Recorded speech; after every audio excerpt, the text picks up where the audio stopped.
या कालावधीमध्ये ग्रंथ महोत्सवात नेहमीच घेतो। आजही नाटककार डॉक्टर विश्वास मेंदळे नगरीमध्ये या जिल्हा परिषदेच्या मैदानावर आणि यशवंतराव चव्हाण व्यासपीठावर या ठिकाणी उपस्थित असणारे आजच्या कार्यक्रमाचे अध्यक्ष माननीय अशोक इंदलकर,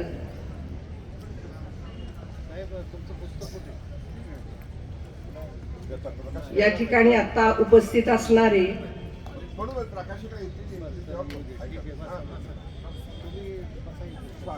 मकरंद गोंधळी साहेब,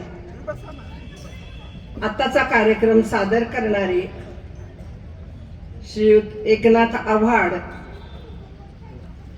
आणि लवकरच येत असलेल्या लता ऐवळे, या सर्वांचं या ठिकाणी मी पहिल्यांदा स्वागत करते। पुन्हा एकदा टाळ्यांचा कडकडाट करा मुलांनो। आणि जेव्हा जेव्हा तुम्हाला या गोष्टी आणि गाणी आवडतील ना, तेव्हा अगदी मनापासून टाळ्या वाजवा। टाळ्या वाजवायला कधीही टाळाटाळ करायची नाही, छान टाळ्या वाजवायच्या। पुन्हा एकदा मी सांगते, कन्या शाळा राजपथ सातारा, गोकुळ प्राथमिक शाळा, union school, Sadhana Vidyalaya, saint Paul school, Yashwantrao Chavan science college, कन्या शाळेच्या मुली आहेत का? गोकुळ, पण ते जर साखरेत गुंडाळून दिलं, ते कडू जरी असलं तरी आपल्याला फारसं त्रासदायक वाटत नाही, बरोबर आहे ना? मग अशाच काही आपल्याला आवडणाऱ्या न आवडणाऱ्या अशा काही पद्धती, रीती, काही नियम आपल्याला जर गोष्टीच्या रूपानं आपल्यापर्यंत पोहोचवले तर ते आपल्याला फारसे त्रासदायक, जाचक वाटत नाही। आणि म्हणून गोष्टींची सुरुवात ही इसापनीतीसारख्या असतील, प्राण्यांच्या गोष्टी, काही मुलांना नीतीचे नियम शिकवणाऱ्या गोष्टी असतील, काही पऱ्यांच्या, राक्षसांच्या काल्पनिक गोष्टी असतील, पण या सगळ्या गोष्टी तुम्ही लहानपणापासून ऐकत आलात आणि त्या गोष्टी तुम्हाला आवडायला लागल्या। आणि म्हणूनच आपण या ठिकाणी जो कार्यक्रम ठेवलाय त्यामध्ये प्रामुख्यानं गोष्टी सांगायच्या आहेत, काही गाणी सुद्धा म्हणायची आहेत। आजच्या कार्यक्रमासाठी उपस्थित जे आहेत आलेले, त्यांचं आपण पहिल्यांदा स्वागत करूया आणि मग नंतर मी तुम्हाला त्यांचा परिचय सुद्धा करून देणार आहे। या ठिकाणी उपस्थित आहेत मान्य श्री एकनाथ आव्हाड सर। मी चिटणीस साहेबांना विनंती करते की आपण पहिल्यांदा त्यांचा सन्मान करूया।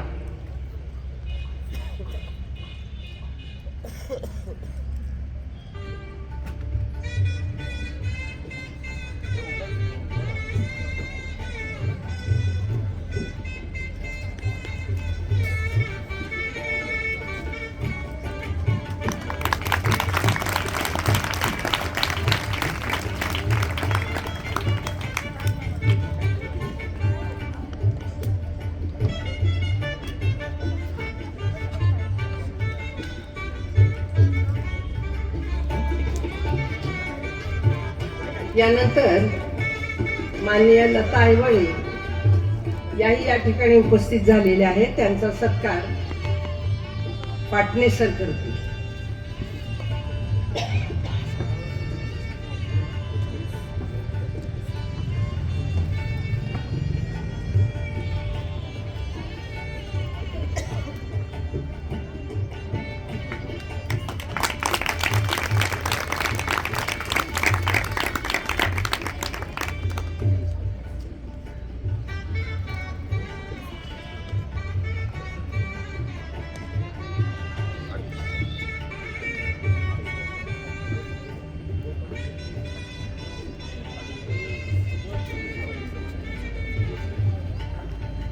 आजचे जे सगळ्यांनी जरा इकडे लक्ष द्या, मुलांनी विशेषतः प्रमुख पाहुणे आहेत हे कळंबे गावचे आहेत आणि विशेषतः शालेय जीवनामध्ये नाटक, एकांकिका, कथा लिहिणं, वक्तृत्व यामुळं त्यांनी MPSC केलं आणि आता DYSP म्हणून पुण्यामध्ये आहेत.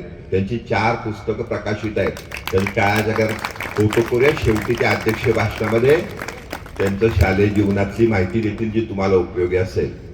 मी प्रदीप कांबळे यांना विनंती करतो की त्यांनी अशोक इंदलकर यांचा सत्कार करावा.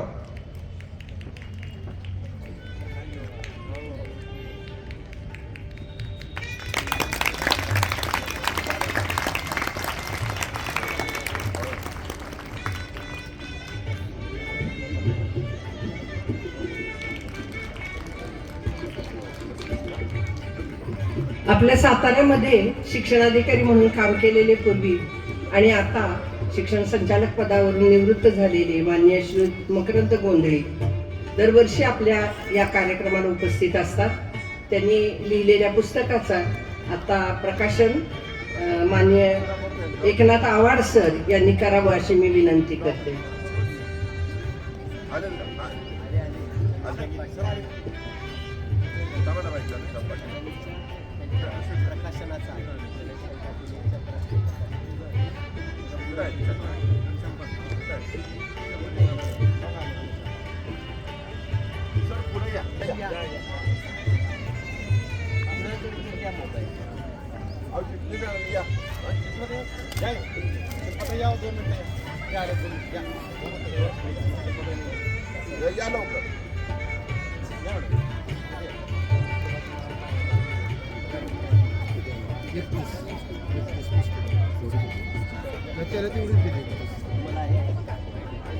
अजून नाही ना, संपलं ना?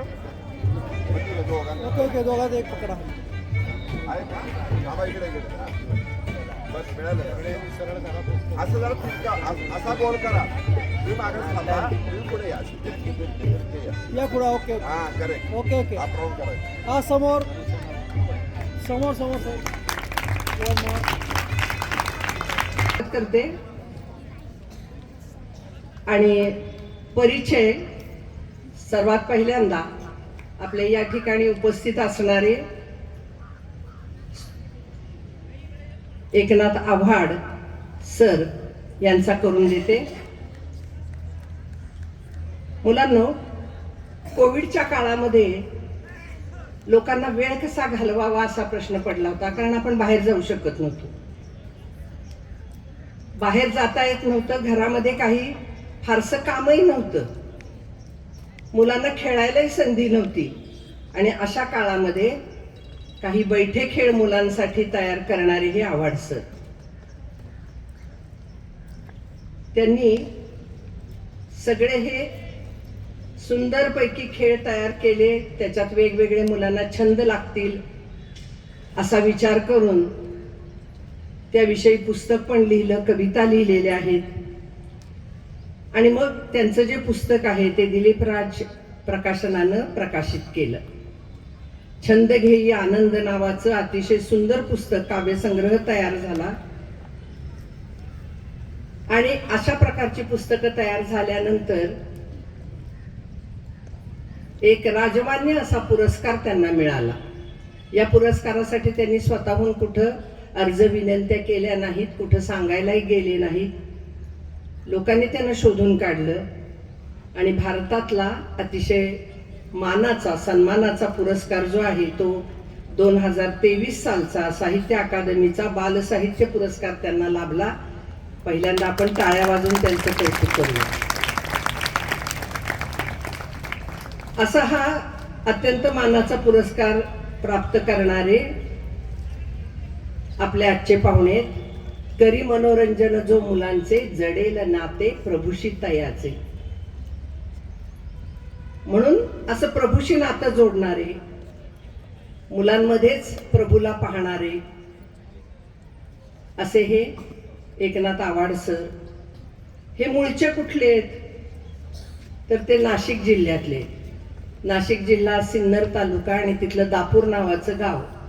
एका खेडेगावामध्ये अतिशय कष्टात बालपण घालवल्यानंतर त्यांनी पदवी प्राप्त केली आणि ते मुंबईमध्ये नोकरीला गेले. नोकरीच्या निमित्तानं ते नंतर मुंबईत राहिले. त्यांनी वेगवेगळ्या कथा प्रकारांना न्याय दिला. कथा, कविता, नाट्यछटा, चरित्र, काव्यकोडी अशी लिहिली आणि त्या संदर्भामध्ये विपुल असं काव्यलेखन केलं. ही सगळी बालसाहित्यात त्यांनी घातलेली जी भर आहे ती अतिशय मोलाची आहे. बहुतेक वेळा साहित्य लिहिताना 2-4 पुस्तकं झाली की पुन्हा ते रिपीट व्हायला लागतं, तोचपणा आहे त्यात यायला लागतो. पण यांनी लिहिलेल्या साहित्यामध्ये तसा तोचपणा नाही. तुम्ही कुठलीही कृती, त्यांची कलाकृती जर काढली आणि वाचायला लागला तर ती ताजी, टवटवीत आहे, कारण त्यांना नाविन्याचा ध्यास आहे. म्हणून त्यांचं साहित्य वाचताना आपल्याला नवीन काहीतरी वाचलंय याचा आनंद मिळतो. 30 वर्ष त्यांनी मुंबई महानगरपालिकेच्या शाळेमध्ये काम केलेलं आहे. वेगवेगळ्या ठिकाणी कथाकथनाचे, काव्य वाचनाचे कार्यक्रम केलेले आहेत. वेगवेगळ्या शाळांमधून ते जाऊन आलेले आहेत. आणि मग कथाकथन जे आहे ते पाहिलं की आपल्या डोळ्यासमोर साने गुरुजी येतात. साने गुरुजी कथामाला येते आणि कथामालेच्या काळात म्हणजे आम्ही लहान असताना सुद्धा या कथामालेच्या गोष्टी आम्ही ऐकल्या. आजच्याही मुलांना त्या आवडतील अशा रीतीनं ते सांगतात. आणि म्हणून अखिल भारतीय साने गुरुजी कथामालेचा महाराष्ट्रातला उत्कृष्ट कथा निवेदक असा पुरस्कार त्यांना मिळाला. मुंबई महानगरपालिकेचा आदर्श शिक्षक पुरस्कार मिळाला. महाराष्ट्र शासनाचा वागो मायदे उत्कृष्ट बालसाहित्य पुरस्कार मिळाला. महाराष्ट्र शासनाचा बालकवी पुरस्कार मिळाला. सृष्टी मित्र साहित्य पुरस्कार मिळाला. आदर्श शिक्षकाचा राज्य पुरस्कार सुद्धा त्यांना मिळाला. आणि असे अनेक पुरस्कार लाभले. पण या सगळ्यापेक्षा मोठा पुरस्कार कोणता, तर त्या दापूर ग्रामस्थ जे आहेत त्यांनी जे काही त्यांचे सत्कार केले, त्यांनी जे कौतुक केलं, आपल्या गावाचं नाव भारताच्या क्षितिजावर नेणाऱ्या माणसाचं त्यांना जे कौतुक वाटलं, तो पुरस्कार सगळ्यात मोठा आहे. आणि त्यामुळं त्यांचं नाव आणि त्या गावाचंही नाव देशभर प्रसिद्ध झालं. हे सगळं त्यांनी स्वतःच्या हिमतीवर केलं. आणि असे हे शिक्षक या ठिकाणी आपल्या समोर आलेले आहेत. त्यांच्या उदाहरणातून तरुणांना स्फूर्ती मिळेल, ऊर्जा मिळेल. आणखी त्यांची महत्त्वाची कामाची एक जी गोष्ट आहे ती तुम्हाला सांगायची आहे. सुलभ भारती नावाचं इंग्लिश हिंदी माध्यमासाठी असलेलं आपली जशी बालभारतीचं पुस्तक असतं की नाही, तसं इयत्ता 6वीचं पुस्तक, त्यामध्ये त्यांनी लिहिलेला धडा बाबांचं पत्र नावाचा त्यामध्ये समाविष्ट केलेला आहे. दुसरीच्या बालभारतीच्या पुस्तकामध्ये चांदोबाच्या देशात नावाची कविता आहे.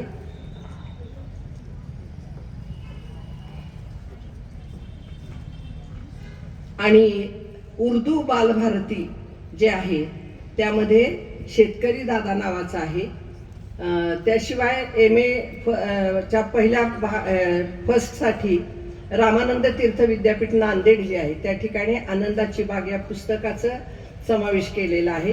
आणि वैशिष्ट्य म्हणजे हे पुस्तक इंग्लिशमध्ये आहे, ब्रेलमध्ये आहे आणि पोवारी नावाच्या आदिवासी भाषेत सुद्धा ते ट्रान्सलेट झालेले आहे. शिक्षक आणि विद्यार्थी यांना जर त्यांच्याविषयी काही अधिक माहिती हवी असेल, त्यांची पुस्तकं हवी असतील, तर त्यांचा फोन नंबर सुद्धा आम्ही देणार आहोत.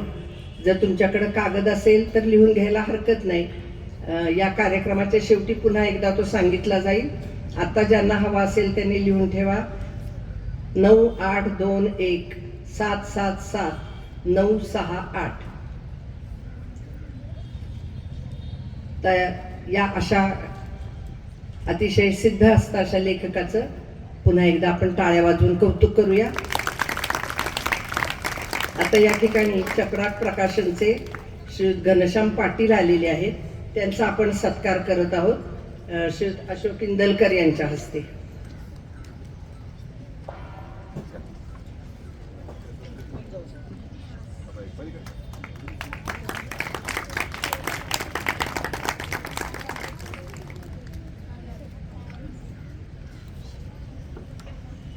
आणि यानंतर मकरंद गोंधळी साहेब यांचाही सत्कार श्रीयुत आव्हाड यांच्या हस्ते आपण घेत आहोत.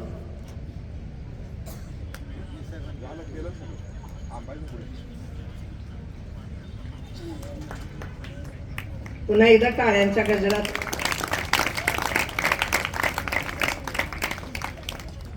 आणि यानंतर मी पुढची सूत्र डॉक्टर पाटणे सरांच्या हातात देते.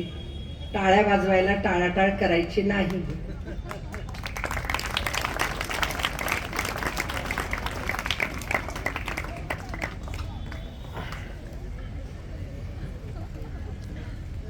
आजच्या धमाल गप्पा गोष्टी आणि गाणी या धमाल कार्यक्रमासाठी इथं उपस्थित असणाऱ्या आमचे साहित्य अकादमीचे पुरस्कार विजेते, महाराष्ट्र राज्य सरकारचे आदर्श पुरस्कार विजेते शिक्षक आदरणीय एकनाथजी आव्हाड, जिच्या गाण्यामध्ये कोकिळा आहे आणि ती गायला लागली की मला सिंधुताईंची आठवण येते, जिला मी आधुनिक बहिणाईही म्हणतो आणि सिंधुताई म्हणतो. अशी आजच्या काळातली प्रसिद्ध कवयित्री, आता प्राध्यापिका असल्यामुळं प्राध्यापिका लताताई ऐवळे, ज्यांनी पोलीस क्षेत्रामध्ये काम करत देखील साहित्याच्या क्षेत्रात आपल्या लेखणीचा संचार केला. अन्यथा पोलीस म्हणलं की फक्त हातात आम्हाला काठी दिसते, पण हातात लेखणी घेतलेले इंदलकर साहेब दिसले की या सातारच्या मातीचाही मला गौरव झाल्यासारखा वाटतो. आजही मी इंदलकर साहेबांचं मनापासून स्वागत करेन. चिटणीस साहेबांच्यामुळं हे सगळे योग आमचे छान सगळे जुळून येतात. आज ज्यांच्या टन टनाटन पुस्तकाचं नाव छान आहे की नाही? काय नाव आहे? उड्या फक्त मारायच्या कार्यक्रम झाला की, टन टनाटन.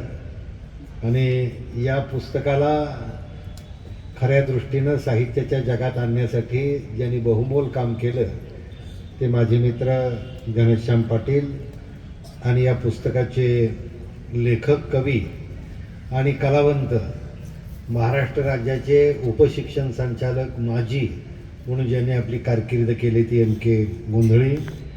माझ्या या महोत्सवाचे कार्यवाह आदरणीय चिटणीस साहेब, प्रदीप कांबळे, प्रल्हाद पार्टे, मनपे मॅडम, सुनीता कदम, चिटणीस वहिनी आणि या खास कार्यक्रमासाठी आवर्जून उपस्थित असणारे वेगवेगळ्या शाळेतले सगळे शिक्षक आणि माझ्या विद्यार्थिनींनो. सुरुवातीला फक्त लता ऐवळे यांचा परिचय. खरं तर परिचय हा कुठलाही वक्ता असो, कवी असो, तो व्यक्त झाल्यानंतरच होतो. कारण जोपर्यंत तो तोंड उघडत नाही तोपर्यंत कोणाला कळत नाही. पुस्तकसुद्धा आपण जोपर्यंत उघडत नाही तोपर्यंत पुस्तकही आपल्याला कळत नाही. आज लता ऐवळे यांचं मला विशेष कौतुक वाटतं, कारण पहिल्यापासूनची कारकीर्द या मुलीची मी बघत आलो. फलटणमध्ये जेव्हा ती त्या एका मंगल कार्यालयामध्ये साहित्य आमच्या विभागाचं संमेलन होतं त्यावेळेस ती गात राहिली आणि समोरची सगळी ऐकत राहिली. इतका गोडवा तिच्या मनात आहे. कदाचित सुधांशूच्या मातीमधनं, अंकलखोपमधनं ती इथपर्यंत आली. तिचा प्रवास सर फार खडतर आहे. कदाचित तिनं सांगितला तर तो सांगेल, परंतु जिद्दीनं शिकत गेली, वाढत गेली. आज सगळ्यात मोठा आनंद या गोष्टीचा वाटतो की अनेक चर्चासत्रामध्ये तिचा सहभाग असतो.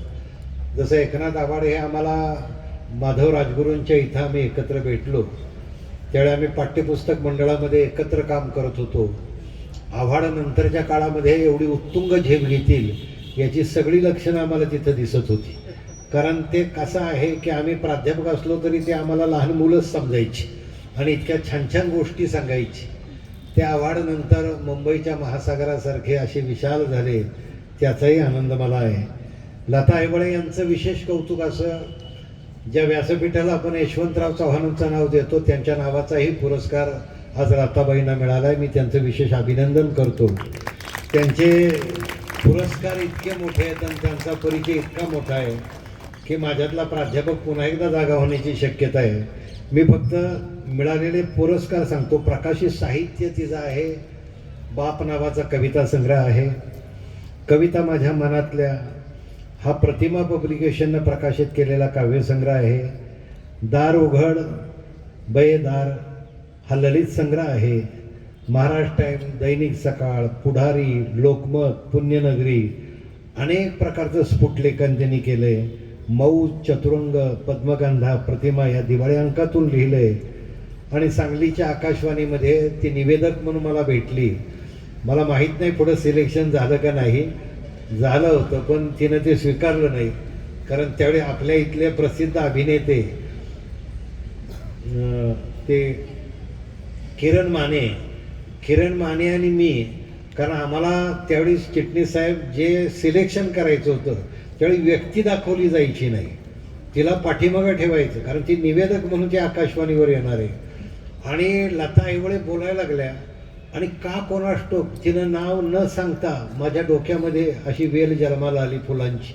म्हटलं ही लता आईवळेच आहे म्हटलं. मग किरणरावना म्हटलं, किरणराव ही पोरगी काम करेल की नाही मला शंका आहे म्हटलं, कारण ती काही या रेडिओमध्ये कोंडून घेण्यासाठी जन्माला आली नाही, तिच्यासाठी उभं सगळं प्रांगण मोकळं आहे. आणि तसंच तिनं काव्याच्या क्षेत्रामध्ये विपुल काव केलं. आता चर्चासत्रांची नावं या सांगत नाही, फक्त पुरस्कारांची नावं सांगून पूर्णविराम देतो की महाराष्ट्र कामगार साहित्य परिषदेचा पद्मश्री नारायण सुर्वे साहित्य पुरस्कार हा लता आईवळे यांना मिळाला आहे. यशवंतराव चव्हाण प्रतिष्ठानचा गदिमा साहित्य पुरस्कारही त्यांना मिळाला आहे. महाराष्ट्र कामगार साहित्य परिषदेचा बहिणाबाई चौधरी काव्य पुरस्कार मिळाला आहे. महाराष्ट्र साहित्य कला प्रसारणी सभेचा नारायण सुर्वे सनद पुरस्कार मिळाला आहे. कोपर्डे प्रतिष्ठानचा श्रीमती राधाबाई कोपर्डे स्मृती साहित्य पुरस्कार, दैनिक नवशक्ती मुंबईचा नवोन्मेषी कवयित्री सन्मान मिळाला आहे. अशोक सर्वांगीण विकास सोसायटीचा कमलाई काव्य पुरस्कार मिळाला आहे. अग्रणी देशिंग साहित्य संमेलनाचा अग्रणी काव्य पुरस्कार मिळाला आहे. आणि जी खरं तर ऐकताना अजूनही कानाला गोडवा देतात त्या शहाबाई यादव यांचा काव्य पुरस्कार मिळाला आहे. 19व्या ग्रामीण साहित्य संमेलन बलवडी या काव्य संमेलनाचं अध्यक्षपद त्यांनी भूषवलं आहे. चारुतासागर प्रतिष्ठानचं पहिलं ग्रामीण साहित्य संमेलन तेही त्यांनी गाजवलं आहे. 7वं कोजागिरी साहित्य संमेलन सावंतपूर, पहिलं ग्रामीण साहित्य संमेलन विठलापूर आटपाडी, 11वं ग्रामीण साहित्य संमेलन देशिंग आणि इरादा साहित्य संमेलन बेळकी जिल्हा सांगली, 10वे शहाबाई यादव ग्रामीण साहित्य संमेलन रेणावी विटा, असं पुष्कळ मोठा संचार करत करत आज अजिंक्य ताऱ्याच्या पायथ्याशी लताबाई आल्यात. मी लता आपलं मनापासून स्वागत करतो. तुमची काव्यलता अशी बहरत राहू द्या. एकनाथ आवाड आणि लता या दोघांच्या ताब्यामध्ये आम्ही स्टेज देणार आहे. तुम्ही गोंधळ करण्याची शक्यताच नाही, कारण इथं पोलीस अधीक्षक उपस्थित आहेत स्वतः आणि वरिष्ठ पोलीस अधीक्षक आहेत. त्यामुळं त्यांच्या काठीच्या दांडुक्यापेक्षा सुद्धा या मंडळींच्या आवाजानं तुम्हाला जिंकलं जाईल. मंडळी, शेवट एक शांताबाईंची कविता सांगून, कारण हा धमाल गाण्यांचा कार्यक्रम आहे. शांताबाईंची एक छान कविता आहे आणि ती कविता केवळ लहान मुलांसाठी नाही, तर लहानांपासून मोठ्यांपर्यंत जगणं त्या कवितेत मांडलंय. जन्माला येतो तेवढ्या आपण कळ्यांसारखे असतो. वेलीवरची एक कळी थोडी शानी थोडी कुळी. लहान मुलं कशी असतात? वेलीवरची एक काळी थोडी शहाणी थोडी खोडी. इथंही तशीच बसली आहेत. काही शहाणी आहेत, काही खोडी आहेत, पण थोडी शहाणी थोडी खोडी. डोईस घालून हिरवी टोपी संध्याकाळी गेली झोपी. डोईस घालून हिरवी टोपी संध्याकाळी गेली झोपी. स्वप्नात तिच्या देवाला हळूच पापा घेऊन गेला. दुसऱ्या दिवशी कळी उठली, खदखदत हसत सुटली. इतके इतके हसू आले की कळीचे शेवटी फूल झाले. मी शांताबाईंना प्रश्न विचारला, शांताबाई हे स्वप्नात तिच्या देवाला हा देव कोण आहे? तेव्हा शांताबाई म्हणली, देव दिसायला कोणी नसतो, विद्यार्थ्यांचा देव एकच असतो, तो म्हणजे शिक्षक. विद्यार्थ्यांचा देव एकच असतो, त्या शिक्षकाच्या मस्तकामधलं पुस्तक.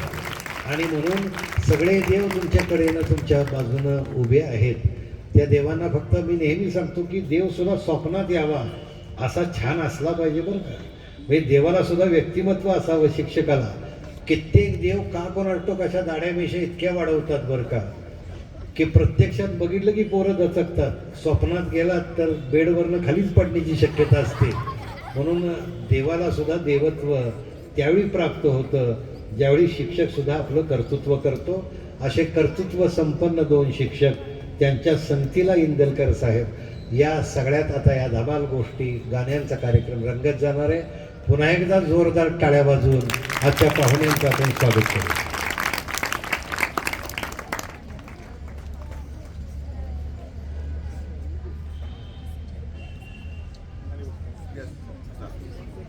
पुन्हा एकदा यशवंत पाटणे सरांचं प्रास्ताविक संपूच नये इतकं ओघवतं, इतकं आनंद देणारं, हो की नाही?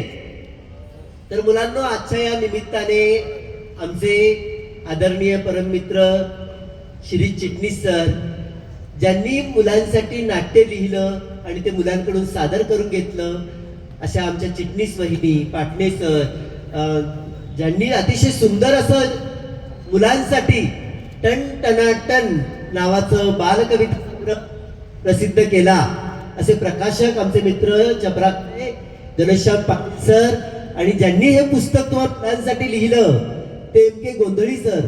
मुलांनो, जेव्हा प्रास्ताविक सुरू होतं मध्ये मध्ये मी हे पुस्तक चाळत होतो ना, काय सुंदर यातली चित्र आहे. यातली बाभळ नावाची कविता तुम्हाला ऐकवावीशी वाटते की हिरव्या पानांचा शालू नेसुनी, टोकदार काट्यांचा मुकुट घालुनी. हिरव्या पानांचा शालू नेसुनी, टोकदार काट्यांचा मुकुट घालुनी, बाभळ उभी नदी काठी, आठवीत अनंत गोष्टी. कानी मंजूळ शेंगांचं डूल, अंगावरी पिवळी झूल, पाण्यात डोकावून बाभळ हसली, जणू आरशात बघून नववधू लाजली. सुंदर की नाही? जरा गोंधळी सरांसाठी टाळ्या होऊन जाऊ द्या. मुलांनो, आज आम्ही लताताई आणि मी तुमच्यासाठी काही कविता, गाणी, गोष्टी, आज धमाल गप्पा तुमच्याशी मारणार आहोत, तेही कवितातून, गाण्यांतून, गोष्टींतून. मुलांना हे सगळं वातावरण पाहिलं, हा ग्रंथ महोत्सव पाहिला, आणि मला वाटतं करोनाच्या आधी मला वाटतं 19वा मला वाटतं तो ग्रंथ महोत्सव होता तुम्हा मुलांसाठी. अशीच इथे बरीचशी फुलपाखरं रंगीबेरंगी अशा मुलांसाठी मी गोष्टी कविता घेऊन आलो होतो, आणि त्या सगळ्या आठवणी जाग्या झाल्या, आणि हे सगळं माहोल पाहिला. मी त्या ग्रंथदालनात सकाळी लवकर येऊन तिथली पुस्तकं पाहिली. खूप खूप मनाला प्रफुल्लित करणार हे वातावरण आहे. आणि हे सगळं वातावरण पाहिलं, मला माझ्या एका 10वीच्या वर्गातला एक किस्सा आठवला मुलांना. ती घटना अशी आहे की ती शाळा 10वी पर्यंतचीच बरं का, आणि बोर्डाची परीक्षा अगदी आठवड्यावर येऊन ठेपली होती. मुलांचा आजचा शेवटचा दिवस, की मुलांना आज बोर्डाचं प्रवेशपत्र मिळणार आणि घरी 8 दिवसाच्या अभ्यासाला सुट्टी. कारण सगळ्या परीक्षा झाल्या होत्या, एकच परीक्षा उरली होती, बोर्डाची परीक्षा, आणि ते प्रवेशपत्र घेऊन 8 दिवसांनी मुलांना बोर्डाच्या परीक्षेला सामील व्हायचं होतं. नेहमीचा प्रसन्न चेहरा आज मात्र सरांचा दिसत नव्हता. त्या प्रसन्न चेहऱ्याने मुलांशी गप्पा मारायचे, शिकवायचे, संवाद साधायचे. ते सर आज बरेचसे गप्प होते, पण मुलांना कळेना नेमकं काय झालंय ते. सरांनी काय केलं, प्रत्येक प्रवेशपत्रावरचं नाव वाचलं आणि त्या मुलाला टेबलाकडे न बोलवता त्याच्या बाकावर जाऊन त्याला दिलं, आणि नकळत ते प्रवेशपत्र त्याला दिल्यानंतर पाठीवरून एक मायेचा हात फिरवला. सगळ्यांची प्रवेशपत्र वाटून झाले. गैरहजर मुलांचे प्रवेशपत्र टेबलावर ठेवले, आणि ते मुलांना म्हणाले की मुलांनो, मला तुमची एक परीक्षा घ्यायची आहे रे. आता परीक्षा म्हटल्यावर काही मुलं घाबरली, आणि काही मुलं म्हणाली काय असते परीक्षा, जाऊया त्या परीक्षेला सामोरं. म्हणजे काही घाबरणारी मुलं आणि काही परीक्षेला सामोरी जाणारी मुलं, असं संमिश्र वातावरण त्या वर्गावर पसरलं बरं का मुलांना. आता परीक्षा कोणती घेणार म्हणून सरांनी सोबत आणलेला एक गुंडाळलेला नकाशा उलगडून दाखवला, तर तो भारत देशाचा नकाशा होता. आता मुलांना वाटलं परीक्षा म्हणजे नकाशावर परीक्षा असणार. सर एखादं राज्य विचारतील, एखाद्या राज्याची राजधानी विचारतील, किंवा फार फार तर उत्तरेकडची 2 राज्य सांग, दक्षिणेकडची 2 राज्य सांग. नकाशावर असा काहीतरी भौगोलिक प्रश्न विचारला जाणार. सरांनी ताट नकाशा धरला बरं का मुलांसमोर. तेवढ्यात राजू नावाचा मुलगा दाराशी उभा राहून सर वर्गात येऊ. सरांनी राजूला बसून घेतलं, पुन्हा परीक्षेचं आवाहन केलं.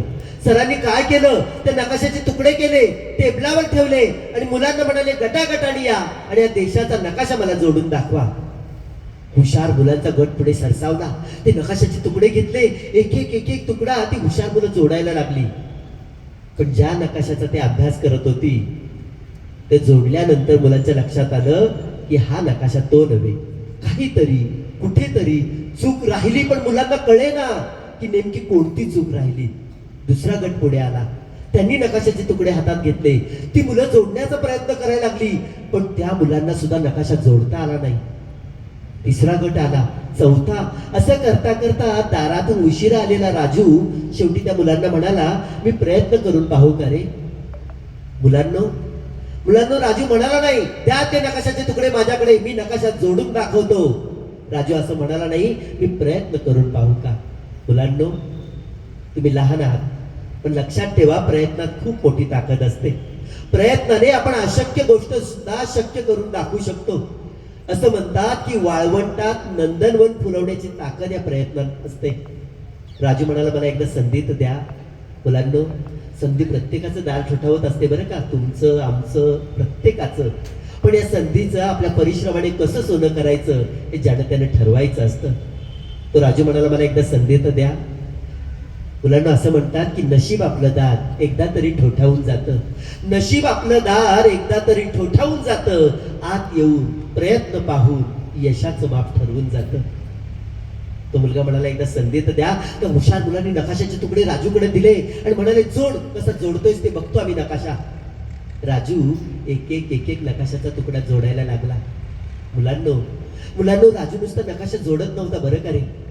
नकाशा जोडण्याच्या कामात तो आपला जीव ओतत होता, मनापासून करत होता.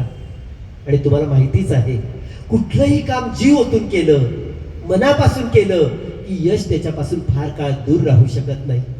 राजूच्या बाबतीत तेच झालं. जेमतेम 50-60% मार्क मिळवणाऱ्या राजूने देशाचा नकाशा तंतोतंत जोडला. कुठेही कसलीही छोटीशी सुद्धा चूक नाही. सगळ्या मुलांना आश्चर्य वाटलं. प्रत्येक मुलाच्या ओठावर एकच प्रश्न, राजू तू नकाशा कसा काय जोडलास रे. राजू तू नकाशा कसा काय जोडलास रे. मुलांनो त्यावेळी राजूने जे काय उत्तर दिलं ते तुम्ही आम्ही सर्वांनी आपल्या हृदयाच्या कप्प्यात जपून ठेवण्यासारखं उत्तर दिलं. राजू म्हणाला, मी जेव्हा दारातून येत होतो तेव्हा नकाशाची मागची बाजू दिसली मला. नकाशाच्या मागच्या बाजूवर एका माणसाचं चित्र होतं.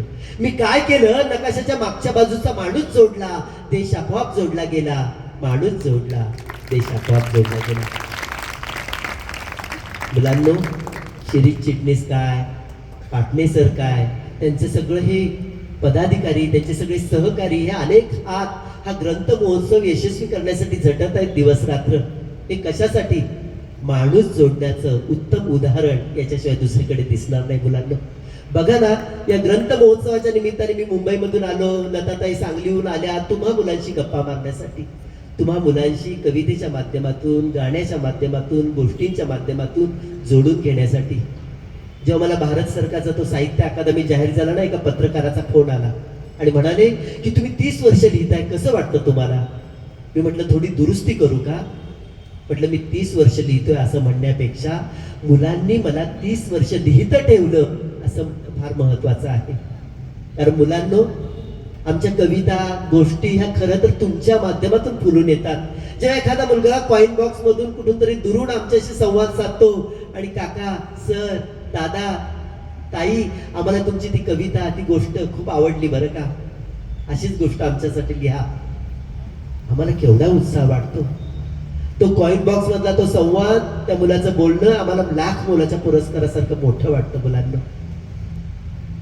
मुलांना माझी ओळख करून दिली की माझी एवढी पुस्तकं झाली आहे, मी कवितांची 15 पुस्तकं लिहिली आहे. पण खरं सांगू का रे, माझी पहिली कविता ना आजही मला आठवते.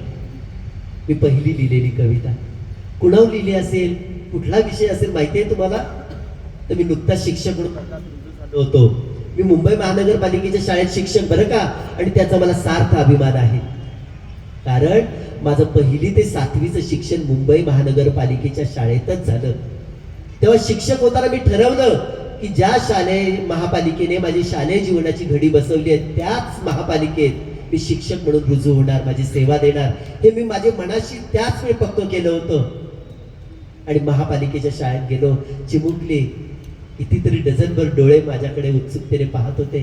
हे आलेले सर कसे असतील, मारकुटे असतील का आपल्याला काय आपल्यावर प्रेम करतील, कसे असतील. आणि त्यांना मी गाणी गोष्टी सांगायला लागलो आणि त्यांच्या कळ्या हळूहळू उमलायला लागल्या, फुलायला लागल्या. ती मुलं इतकी बोलकी झाली की मी फार जुना शिक्षक असल्यासारखा ती माझ्याशी गप्पा मारायला लागली. मी इतरांच्या कविता सांगायचो बरं का. आणि माझ्या वर्गात सविता पटेकर नावाची मुलगी येत नव्हती. मी वर्गात म्हणालो, "ए सविता कोणाच्या जवळ राहते रे?" एक मुलगा पटकन उभं राहिलं. म्हटलं, "तिला सांग सरांनी नवीन वह्या पुस्तक आणले तुझ्यासाठी, तू उद्या शाळेत ये." त्या मुलांनी निरोप दिला, पण निरोपाचा काहीच मुलांना उपयोग झाला नाही. मी चिठ्ठी लिहिली की सविताने ताबडतोब शाळेत पाठवावं पालकांनी सविताला, आणि तिला नवीन गणवेश देण्यात येईल. पण चिठ्ठीचाही काही उपयोग झाला नाही. त्यावेळेच्या आमच्या राष्ट्रीय पुरस्कार प्राप्त मुख्याध्यापिका सुहासिनी पार्टे त्या म्हणाल्या, "सर तुम्हीच शाळा सुटल्यावर घरी जा, नेमकी काय अडचण आहे त्या मुलीची विचारून बघा, लक्षात घ्या." आणि मी ज्या मुलाला घर माहीत होतं त्याच्यासोबत घरी गेलो. माझी 7:10 ते 1:10 शाळेची वेळ.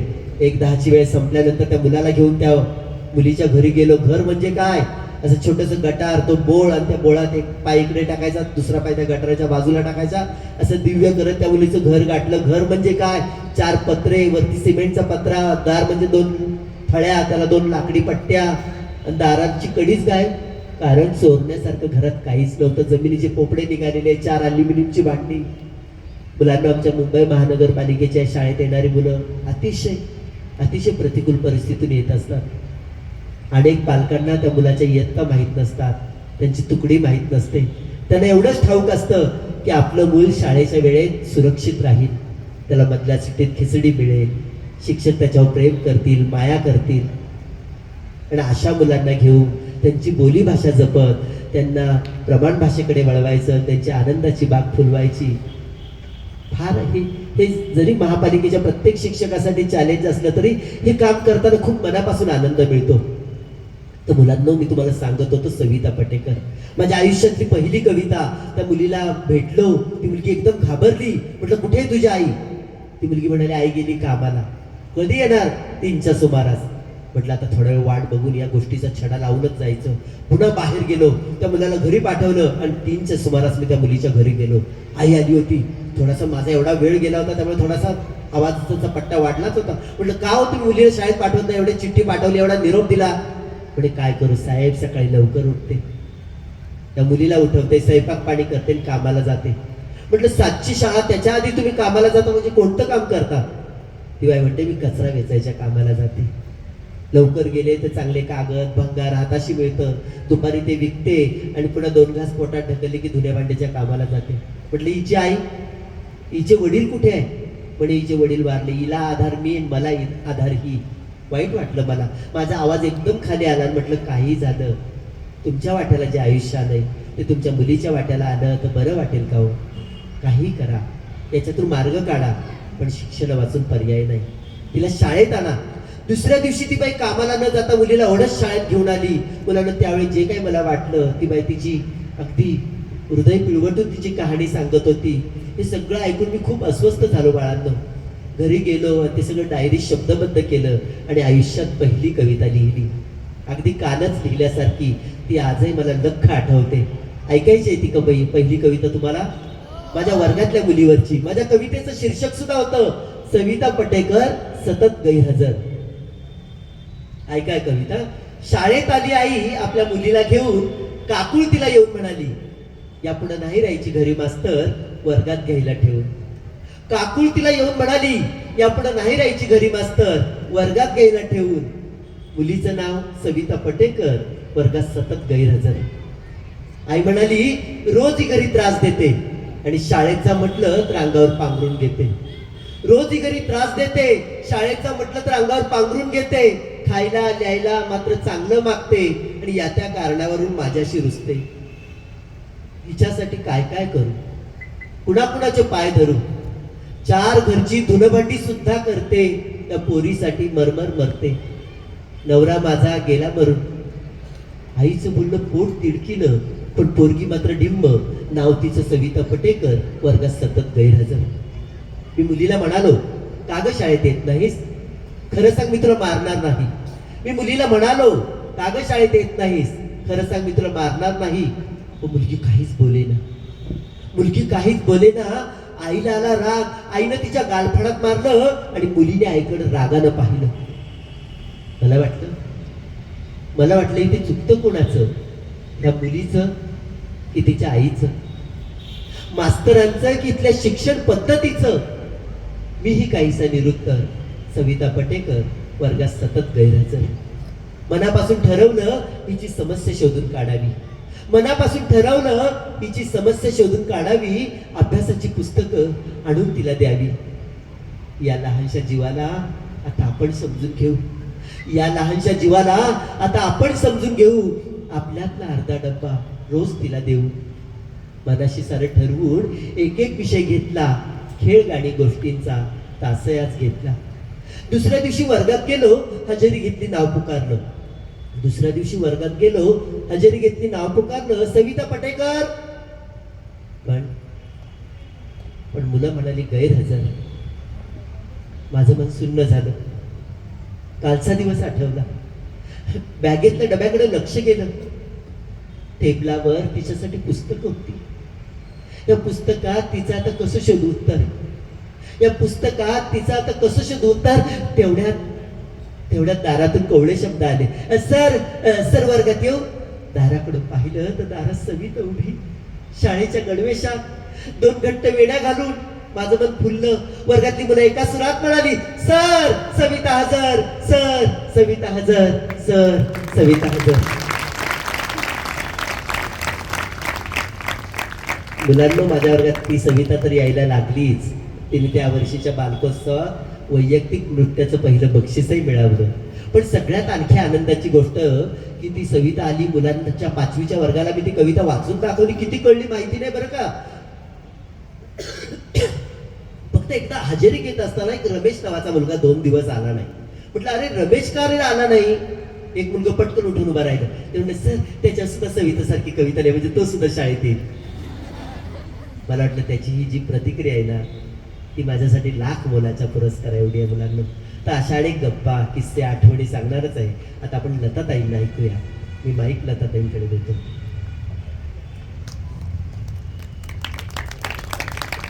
छान होती ना कविता, होती ना. मग मोठ्याने म्हणा की मला नाही वाटत, ऐकू येत नाही मला. धन्यवाद. साताऱ्याच्या कंदी पेढ्यासारखी ही सगळी छान गोड मुलं. आता मी असं म्हटलंय म्हणजे पुढचा तासभर तुम्हाला गोड राहायला पाहिजे. मी वशिला लावलेले आता थोडक्यात, आणि यांच्याकडे वशिला लावणं फार अवघड गोष्ट आहे.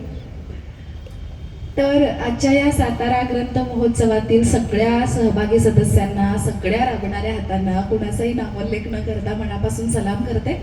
तुम्ही सगळे खूप राबलात म्हणून आमच्यासारख्या आणि आमच्याही पेक्षा जास्त प्रतिभावान खूप काही काम केलेल्या लोकांना, या मुलांना ऐकता येणार नाही, सातारकरांना ऐकता येणार आहे. आणि खास 2 माणसांचा उल्लेख तर करावाच लागेल, जे म्हणजे आदरणीय पाटणे सर आणि प्रदीप दादा. यांच्यामुळे मला इथे येता आलं. आणि नेहमीच साताऱ्याशी एक नाळ जोडण्याचं काम ज्यांच्या माध्यमातून होतं ते आदरणीय हे माने सर, राजेंद्र माने डॉक्टर. तर तुम्हा सगळ्यांना मनापासून धन्यवाद. आणि आता तुमच्यासाठी काहीतरी घ्यायचं आहे. कविता आवडतात नक्की ना. तर मी एका छोट्या गावात गेले होते. माझा आवाज येतोय? हा. तर मी एका छोट्या गावातल्या छोट्या शाळेत गेले होते आणि तिथल्या मुलांना मी विचारलं कविता आवडते. मुलं म्हणाली हो, तुम्ही आता जसं म्हणाला तसं. मला फार छान वाटलं. मी म्हणाले मग तुम्हीच मला एखादी कविता सांगा. आता मी तुम्हाला काय सांगणार नाही का. तर एक मुलगा उत्साहाने म्हणाला मी सांगू. मला फार आनंद झाला की आपण अजून कार्यक्रमाला सुरुवात करणार तत्पूर्वीच कुणीतरी सांगताय. म्हटलं सांग बरं. तो म्हणाला मला खूप कविता पाठ आहेत. त्याचा आत्मविश्वास एवढा जोरदार होता. म्हटलं खूप नको, एक आपल्याला पुरेशी आहे. तर म्हणाला बोल मैं हलकी बजाव क्या. मी म्हटलं नाही रे रजा, याला कविता नाही म्हणत. मग दुसरी शांताबाई. तर अशी भन्नाट उत्तरं तो द्यायला लागला.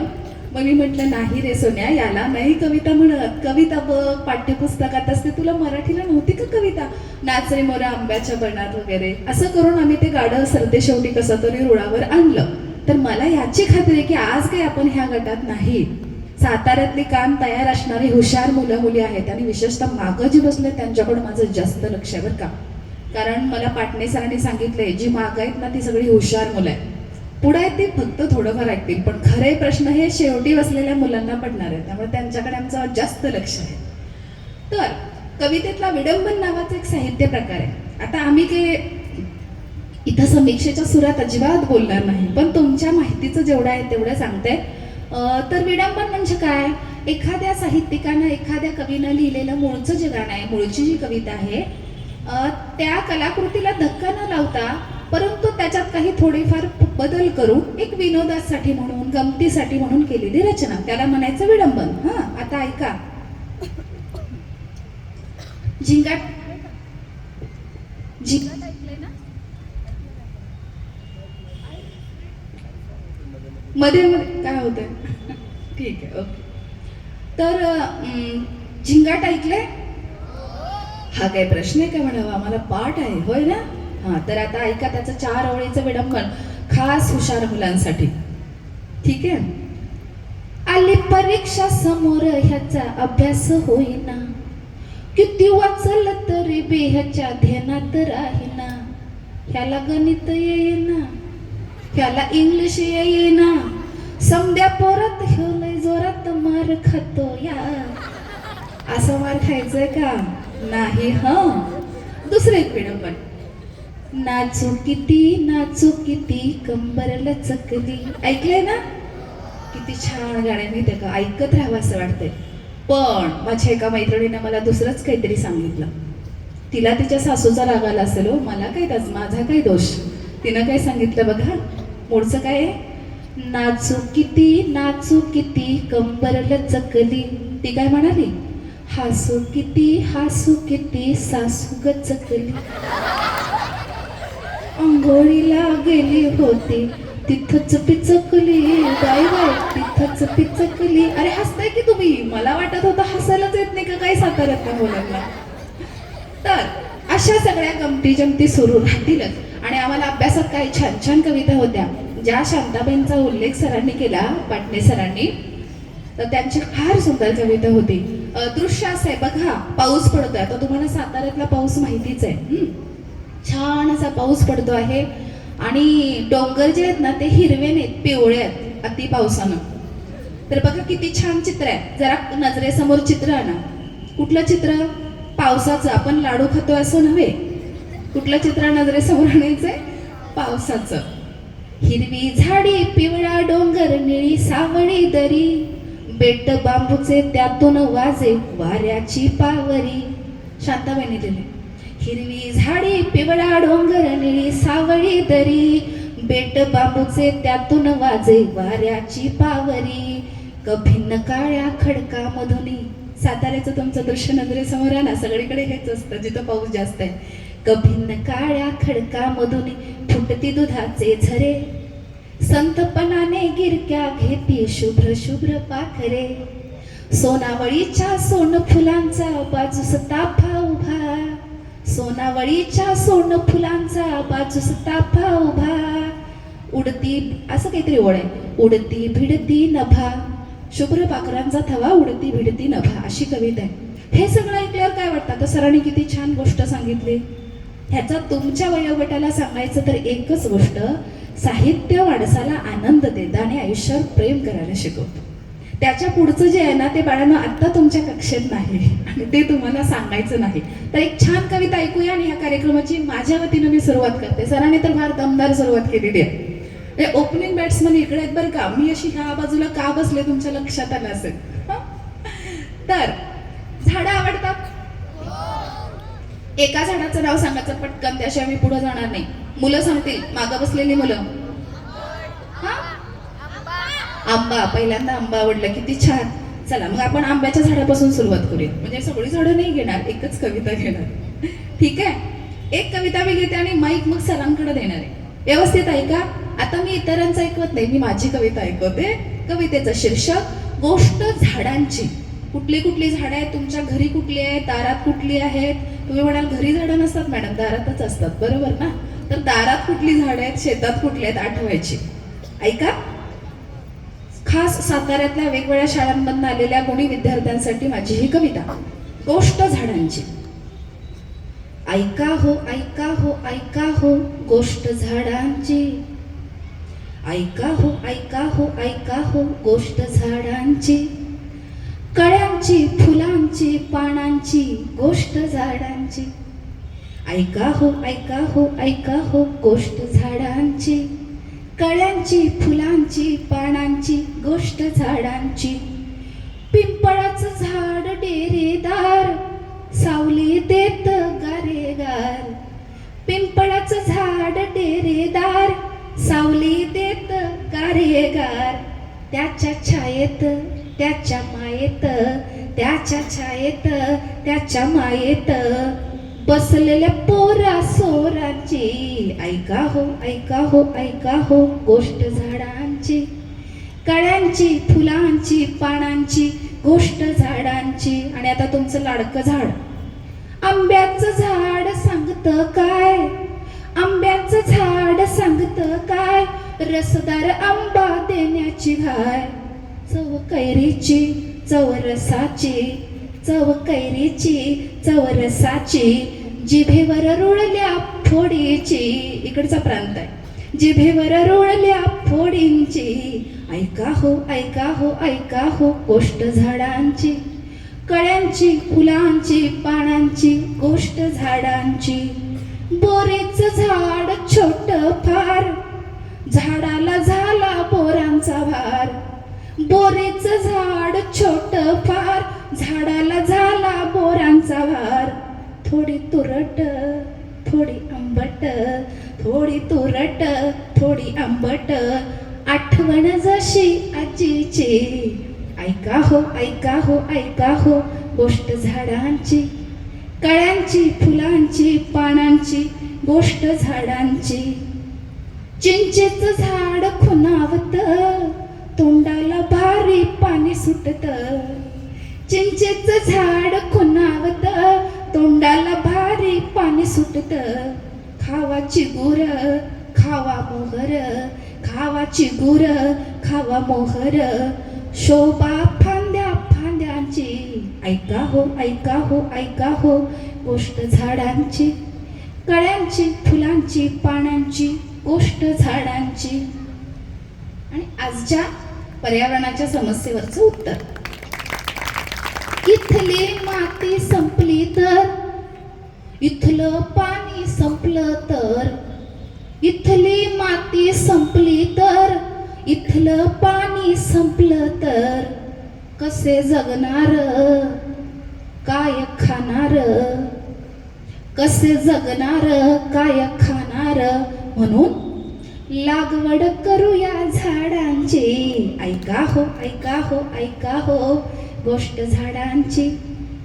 कळ्यांची फुलांची आणि साताऱ्यातल्या पोरांची. धन्यवाद. मस्त मस्त मस्त. गोष्ट झाडांची पण ती कवितेतून सांगितली गोष्ट. किती छान ना. एकदा जोरदार टाळ्या लताताईंसाठी. मुलांनो, मी पाहतोय बऱ्याच मुलांकडे दप्तर आहे, काहींकडे पाण्याची बॉटल आहे, डब्बा आहे, बॅग आहे, वह्या पुस्तक आहेत. पण तुम्हाला शाळेत सांगितलेलं असतं की शिक्षण शिक्षण म्हणजे काय रे बाळांनो. नुसतं वही पेन नाही तर शिक्षण म्हणजे मला सुचलेली मला आवडलेलं शिक्षणाचा वैशिष्ट्य आणि शिक्षणाची व्याख्या अशी आहे की शिक्षण म्हणजे मनाला माणुसकीकडे नेण्याचा मार्ग. शिक्षण म्हणजे आपल्या शरीराला खऱ्या खुऱ्या श्रमाकडे नेण्याचा मार्ग. आणि शिक्षण म्हणजे आपल्या बुद्धीला सत्याकडे नेण्याचा मार्ग. मुलांना, आपण शिक्षणाची ही जी शिदोरी आहे, आपण बघा जे भूक लागली की शिदोरी उघडतो, ती खातो आणि पुन्हा काही वेळाने भूक लागते आपल्याला. तशीच आपल्याला ही ज्ञानाची भूक सतत लागली पाहिजे बाळांनो. अनेक मुलांना वाटतं शिक्षण म्हणजे अभ्यास, टक्के, मार्क, पण त्याच्या पलीकडे शिक्षण आहे बरं का. एखाद्या मुलाला छान पोहता येतंय, एका मुलाला सुंदर चित्र काढता येतंय, एखाद्या मुलीला लताताईसारखं छान गाता येतंय. अरे हे सुद्धा शिक्षणाचा भागच आहे. हे सुद्धा तुमच्यातलं एक कौशल्य, शिक्षणाचंच महत्व सांगणार. तर आमच्या मुंबई महापालिकेच्या शाळेत अशा अनेक मुलं येतात ना, प्रत्येक मुलात काही ना काही गुणवैशिष्ट्य दडलेलं असतं बरं का. आमच्या महापालिकेत जेव्हा पावसाळा सुरू झाला, मी मुलांना म्हटलं काय रे पाऊस कुणाकुणाला आवडतो.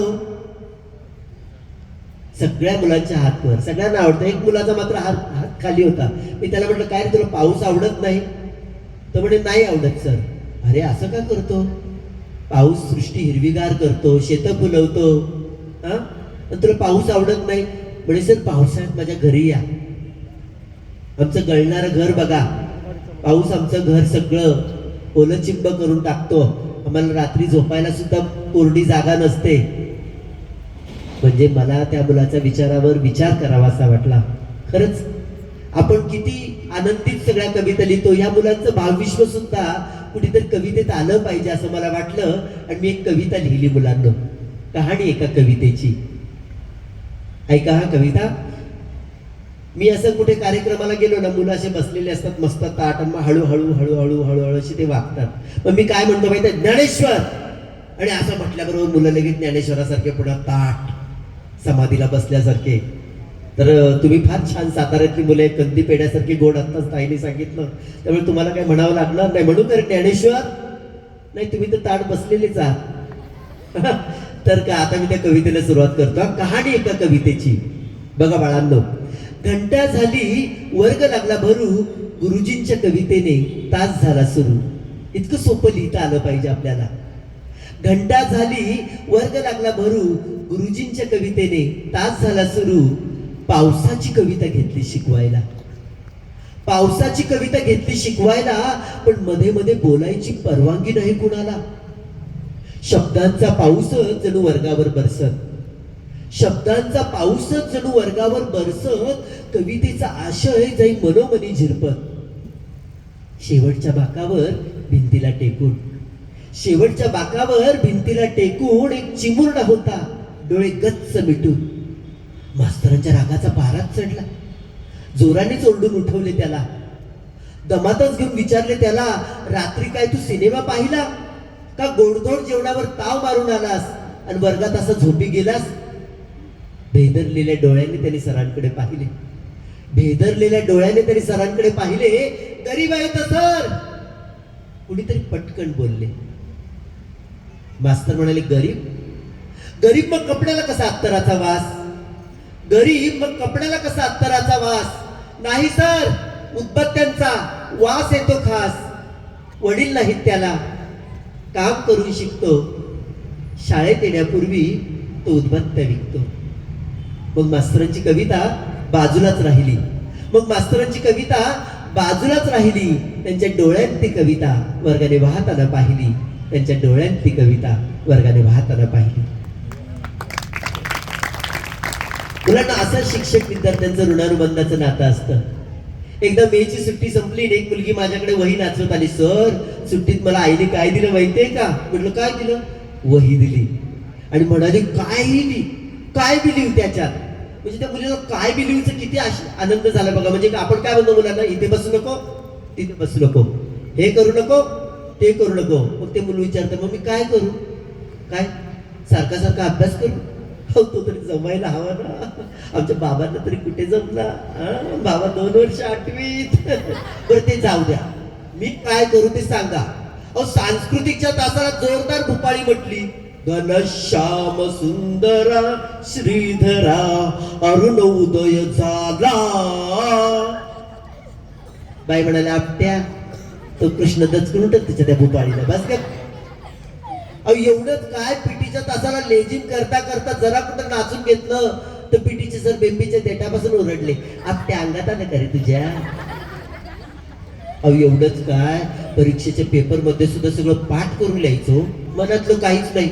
तर मी इतिहासाच्या पेपर मध्ये लिहिलं बरं का. इतिहासाच्या पेपर मध्ये लिहिलं, झाशीची राणी एवढी शूर होती, एवढी शूर होती की तिने घोड्याऐवजी गेंडा वापरला पण जाम घाबरलीच नाही. मास्तर म्हणाले, या आपल्याला ना तोफेच्या तोंडी दिलं पाहिजे.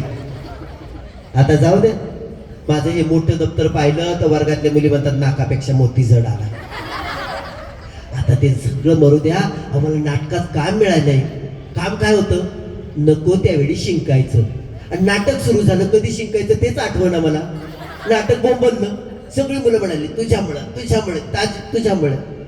अहो, ते स्काउटची खरी कमाई करायला गेलो, मावशीकडे गेलो आणि मावशीला म्हणालो, खरी कमाई स्काउट सदैव तयार.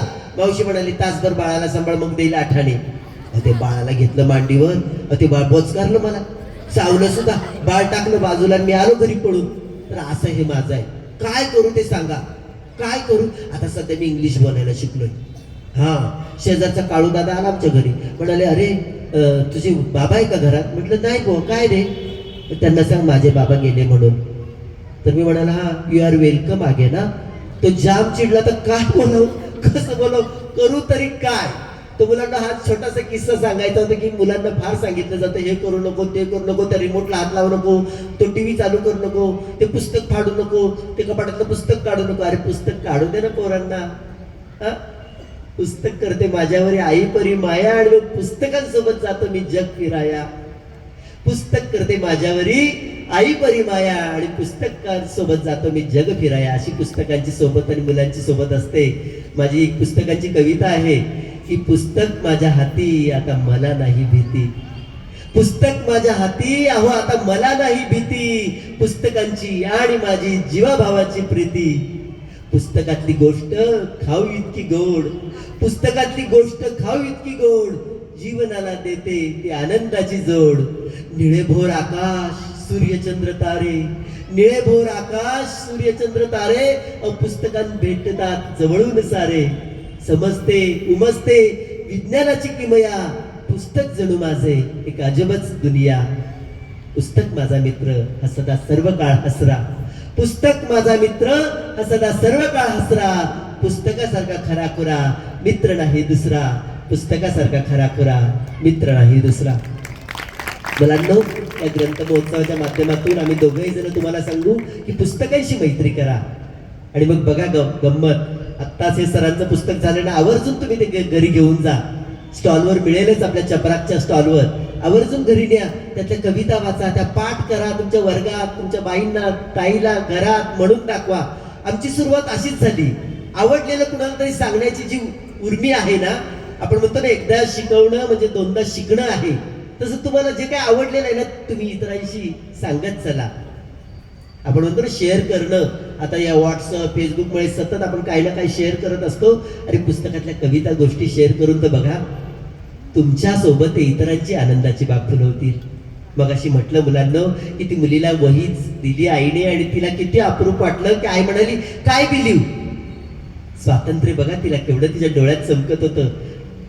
आणि मला कविता घरी जाताना सुचली की आईने आणली मला वही आणि म्हणाली यात हवं ते लिही. बघा हवं त्याला अधोरेखित करा. आईने आणली मला वही आणि म्हणाली यात हवं ते लिही. मग आईवरच लिहिली एक कविता. आईवरच लिहिली एक कविता. आता वाचते ती मी येता जाता. नंतर लिहिली सशाची कहाणी आणि आणखीन 2 पावसाची गाडी. अहो कुणाला सुटेना अवघड गणित, मी सोडवले अचूक वहीत.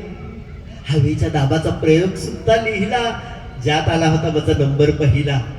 भरपूर विषय एकाच वहीत आणि सुचेल तसे बसले ना लिहित. मग आईच्या हाती वही लागते. आई म्हणते अगं सारेच यात. आई म्हणाली अगं सारेच यात, वहीचे जणू अनेक हात. शेवटी घेतली आईची सही, शेवटी घेतली आईची सही. अहो सजून गेली माझी वही, अहो सजून गेली माझी वही, अहो सजून गेली माझी वही. आईच्या एका सहीने त्या मुलीची चिमुकलीची वही सजून जाते. मुलांनो बघा किती नितांत सुंदर हे नातं आहे आई मुलीचं.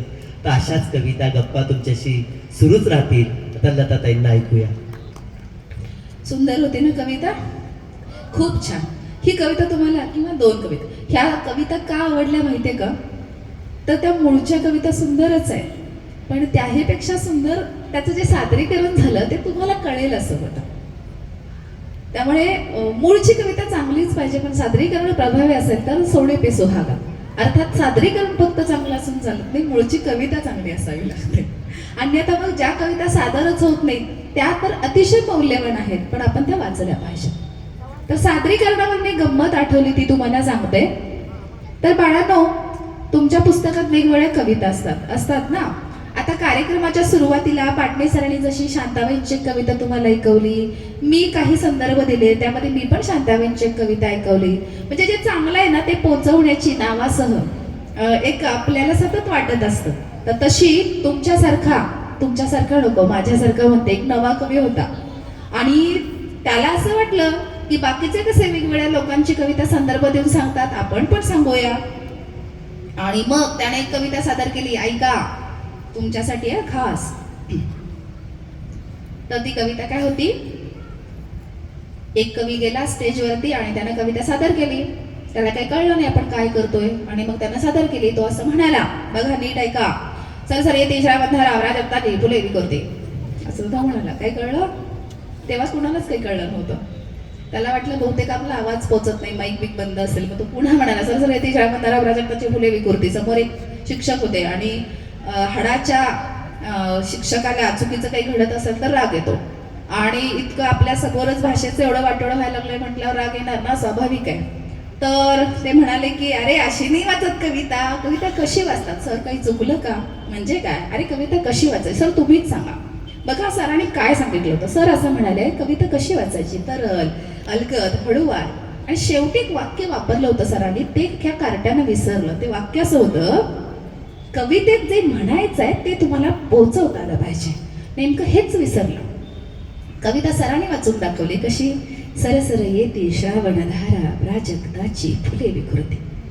आणि तू कविता सादर करतोस तेव्हा प्राजक्ताची फुलं पडतायत, श्रावणातला रिमझिम पाऊस पडतोय का, सह्याद्रीचा कडा कोसळतोय का, कळतच नाही म्हणाले. मग ठीक आहे सर, मी लक्षात ठेवतो. कविता कशी वाचायची, तरल, अलगद, हळूवार, समोरच्याच्या काळजाचा ठोका चुकला पाहिजे. आणि शेवटचं वाक्य सोयीस्कररित्या विसरलाय, कवितेत जे म्हणायचं आहे ते पोहोचवता आलं पाहिजे. पुढचं स्टेज, कविता बदलली होती. कविता होती खबरदार. आपल्याला मूळची कविता माहितीये, शौर्य रसाची कविता, वीर रसाची कविता. खबरदार जर रट्ट्याचं मारून याला पुढे उडविना तुमच्या चिंधड्या राई राई. एवढ्या मूळची कविता खूप मोठी आहे, 2 ओळी उदाहरणासाठी. आणि बघा कविता कशी वाचली. म्हणून शिक्षकांचं पूर्ण ऐकायचं असतं, अर्धवट ऐकून काही भलं होत नाही, पूर्ण ऐकायचं. तर अर्धवट ऐकल्यामुळे काय गंमत झाली बघा, सरांनी काय सांगितलेलं, तरल, अलगद, हळूवार, एवढंच लक्षात ठेवलंय. कविता आहे खबरदार, कशी वाचली, खबरदार जर टाच मारून याल पुढे उडवीन तुमच्या चिंधड्या राई राई एवढ्या. आता असं जर कविता सादर केली तर शत्रू येऊन मिठी मारून घेऊन जाईल, बरोबर की नाही? काय पोचवायचं, अरे धमक असेल तर समोर आहे, खबरदार जर टाच मारून, अशी कविता आहे ना ती. त्यामुळे हे लक्षात ठेवा, जेव्हा तुम्ही स्टेजवर कविता सादर करता तेव्हा फक्त सादरीकरणाच्या प्रेमात अजिबात पडू नका, पण मूळची कविता चांगली असेल तर तिला न्याय देण्याचा सुद्धा प्रयत्न करा. तर अशा फार फार सुंदर कविता. सरांचं एक वाक्य मला फार आवडलं, आईनं कवितेसाठी नाही पण अभ्यासासाठी किंवा अजून कशासाठी वही दिली तर त्या मुलीला काय आनंद झाला बघा. तर तुम्ही हे लक्षात ठेवा, देण्यातला आनंद फार मोठा असतो, जो घेणाऱ्याला माहिती नसतो, तो देणाऱ्याला माहिती असतो. त्यामुळे द्यायला शिका. तुम्ही म्हणाला तर आमचं वय तर एवढंच आहे, काय द्याल तुम्ही, काय देऊ शकता सांगते मी. आता शांतपणे ऐकण्याचं काम करू शकता, म्हणजे शांतता देऊ शकता, जी आमच्यासाठी आणि तुमच्यासाठी. रस्त्यावरनं जाताना तुमच्यापेक्षा छोट्या वयोगटाचं किंवा तुमच्याच घरातलं एखादं भावंड आजूबाजूचं छोटस असतं, त्याचं नाव सुद्धा बऱ्याचदा माहिती नसतं, कुठल्या तरी पाहुण्यांचं शेजाऱ्यांचा, पण त्याचा गालगुच्चा घेतो असा, ते खुदकन हसतं, आपण पण हसतो बघा, पोरे हसतात पट्ट. हे प्रयोग ज्यांनी केले त्यांना एवढंच बाळ आहे, ते पण हसतं, आपण पण हसतो. आणि आपल्याला दिवस आपला इतका छान जातो का, तर तुम्ही आनंद दिला, त्याला एक छोटासा सुखद स्पर्श केला, देण्यातला आनंद. दत्ता हलसगीकर असं म्हणतात, देण्यातला आनंद काय आहे ते घेण्यासाठी माझ्या हा सगळं सांगणं चालू आहे. तर बघा, तुमच्या घरी एखादा गोड पदार्थ झाला किंवा काहीतरी नवी जुनी डिश झाली तर आई तुम्हाला काय सांगते, जा हे शेजारच्या काकूंना दे, म्हणते की नाही? आईची एखादी मैत्रीण असले तर तिच्याकडे पोहोचव, म्हणजे आई तुम्हाला द्यायला शिकवते.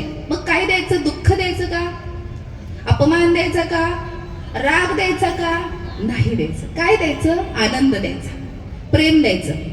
दत्ता हलसगीकर नावाचे मोठे कवी असं म्हणतात, ज्यांची बाग फुलून आली त्यांनी 2 फुलं द्यावी, ज्यांची बाग फुलून आली त्यांनी 2 फुलं द्यावीत, ज्यांचे सूर जुळून आले त्यांनी 2 गाणी द्यावीत.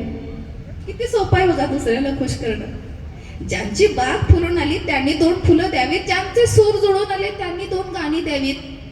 आभाळा एवढी ज्यांची उंची त्यांनी थोडं खाली झुकावं, आभाळा एवढी ज्यांची उंची त्यांनी थोडं खाली झुकावं, आणि मातीत ज्यांचे जन्म माळतात त्यांना उचलून वरती घ्यावं. हे तुम्ही आता जे काही करताय ना, ते आनंद देण्याचं काम आहे, फुलं देण्याचं काम आहे, आणि ही मंडळी जी करतायत ते उचलून घेण्याचं काम आहे. ह्याचा कुठंतरी आपण थोडासा सुवर्णमध्ये साधायचा प्रयत्न ह्या स्टेजवरती चाललाय. एक वेगळ्या विषयाची कविता घेते, काहींना कळेल काहींना कळणार नाही. ज्या ज्या मुली भावाशी भांडतात त्यांच्यासाठी ही कविता आहे. आणि जी मुलं बहिणीशी भांडतात त्यांच्यासाठी कविता आहे. बरोबर ना? इक्वल झालं ना? मुली सगळ्या किती छान, शांत, अतिशय हुशार अशा आहेत, होय की नाही? बघा पोरी ताट बसल्या, असं मी म्हणणारच नव्हते, थांबणार होते मी. तुम्ही घाई केली असं तर ताट बसायला. आणि मुलं कशी अतिशय सालस, गुणी, होय की नाही रे? काही म्हणा, काही फरक पडत नाही अशी, होय की नाही रे? एकमेकांना सपोर्ट करतात. एकूण काय तर तुम्ही सगळी हुशार मुलं, जी कधी ना कधी बहीण भावंड भांडली असतील. आपल्या भावाचा आपल्याला राग येतो की नाही? आपण आईला म्हणतो सारखं त्याचीच बाजू घेतेस, मी काय केलंय म्हणताना पटतंय, मान हलवतात, हसतात. आणि इकडं सगळं दिदीलाच, मला काय? मग वडील म्हणतात असू दे रे, लग्न झालं की जाईल ना, आपलीच दिदी आहे, होय की नाही? तुम्ही काही करू नका, आपल्याला खूप मोठं व्हायचं, आपली स्वप्न मोठी आहेत. लगेच लाडवाचा विषय काढला की काय खुश होतात पोरी? अजिबात व्हायचं नाही. त्या मोठ्या दिदी बघा शांत बसल्या, तुम्ही का खुश होताय? तर सांगण्याचा हेतू एवढा की आपलं आपल्या भावावर फार प्रेम असतं. आपण कुणाशी भांडतो? ज्याच्यावर जास्त प्रेम असतं. आणि बहिणीवर भांडतो फार प्रेम असतं, म्हणून तर आपण भांडत असतो, होय की नाही? म्हणून डोकी फोडायची नाहीत एकमेकांची. अशी स्पर्धा लावायची. आपण कशी लावायची? तुला 80% पडले काय, दादाला या वर्षी 80 काय, पुढच्या वर्षी बघच मला कसे 90 पडतील, अशी स्पर्धा लावायची.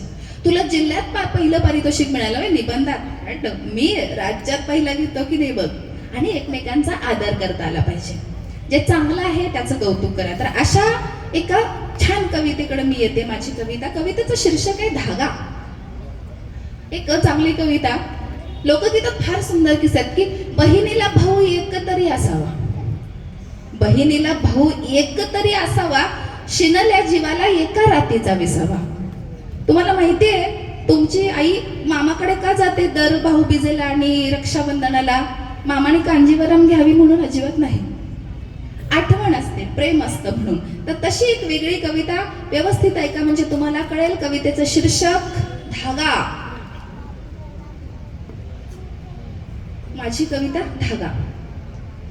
तुझ्या मन गटावर दादा बांधला मी धागा, तुझ्या मन गटावर दादा बांधला मी धागा.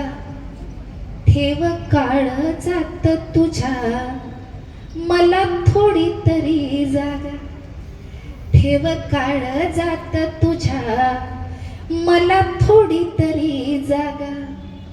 तुझा फुलू दे संसार वेल जाओ मांडवाला, तुझा फुलू दे संसार वेल जाओ मांडवाला. शिनलेला माझा जीव येतो तुझ्या विसाव्याला, शिनलेला माझा जीव येतो तुझ्या विसाव्याला. तुझी काकरी नको रे, तुझा बांधही नको रे, तुझी काकरी नको रे, तुझा बांधही नको रे. तुझ्या भरल्या घरात मला कोपरा असू दे, तुझ्या भरल्या घरात मला कोपरा असू दे.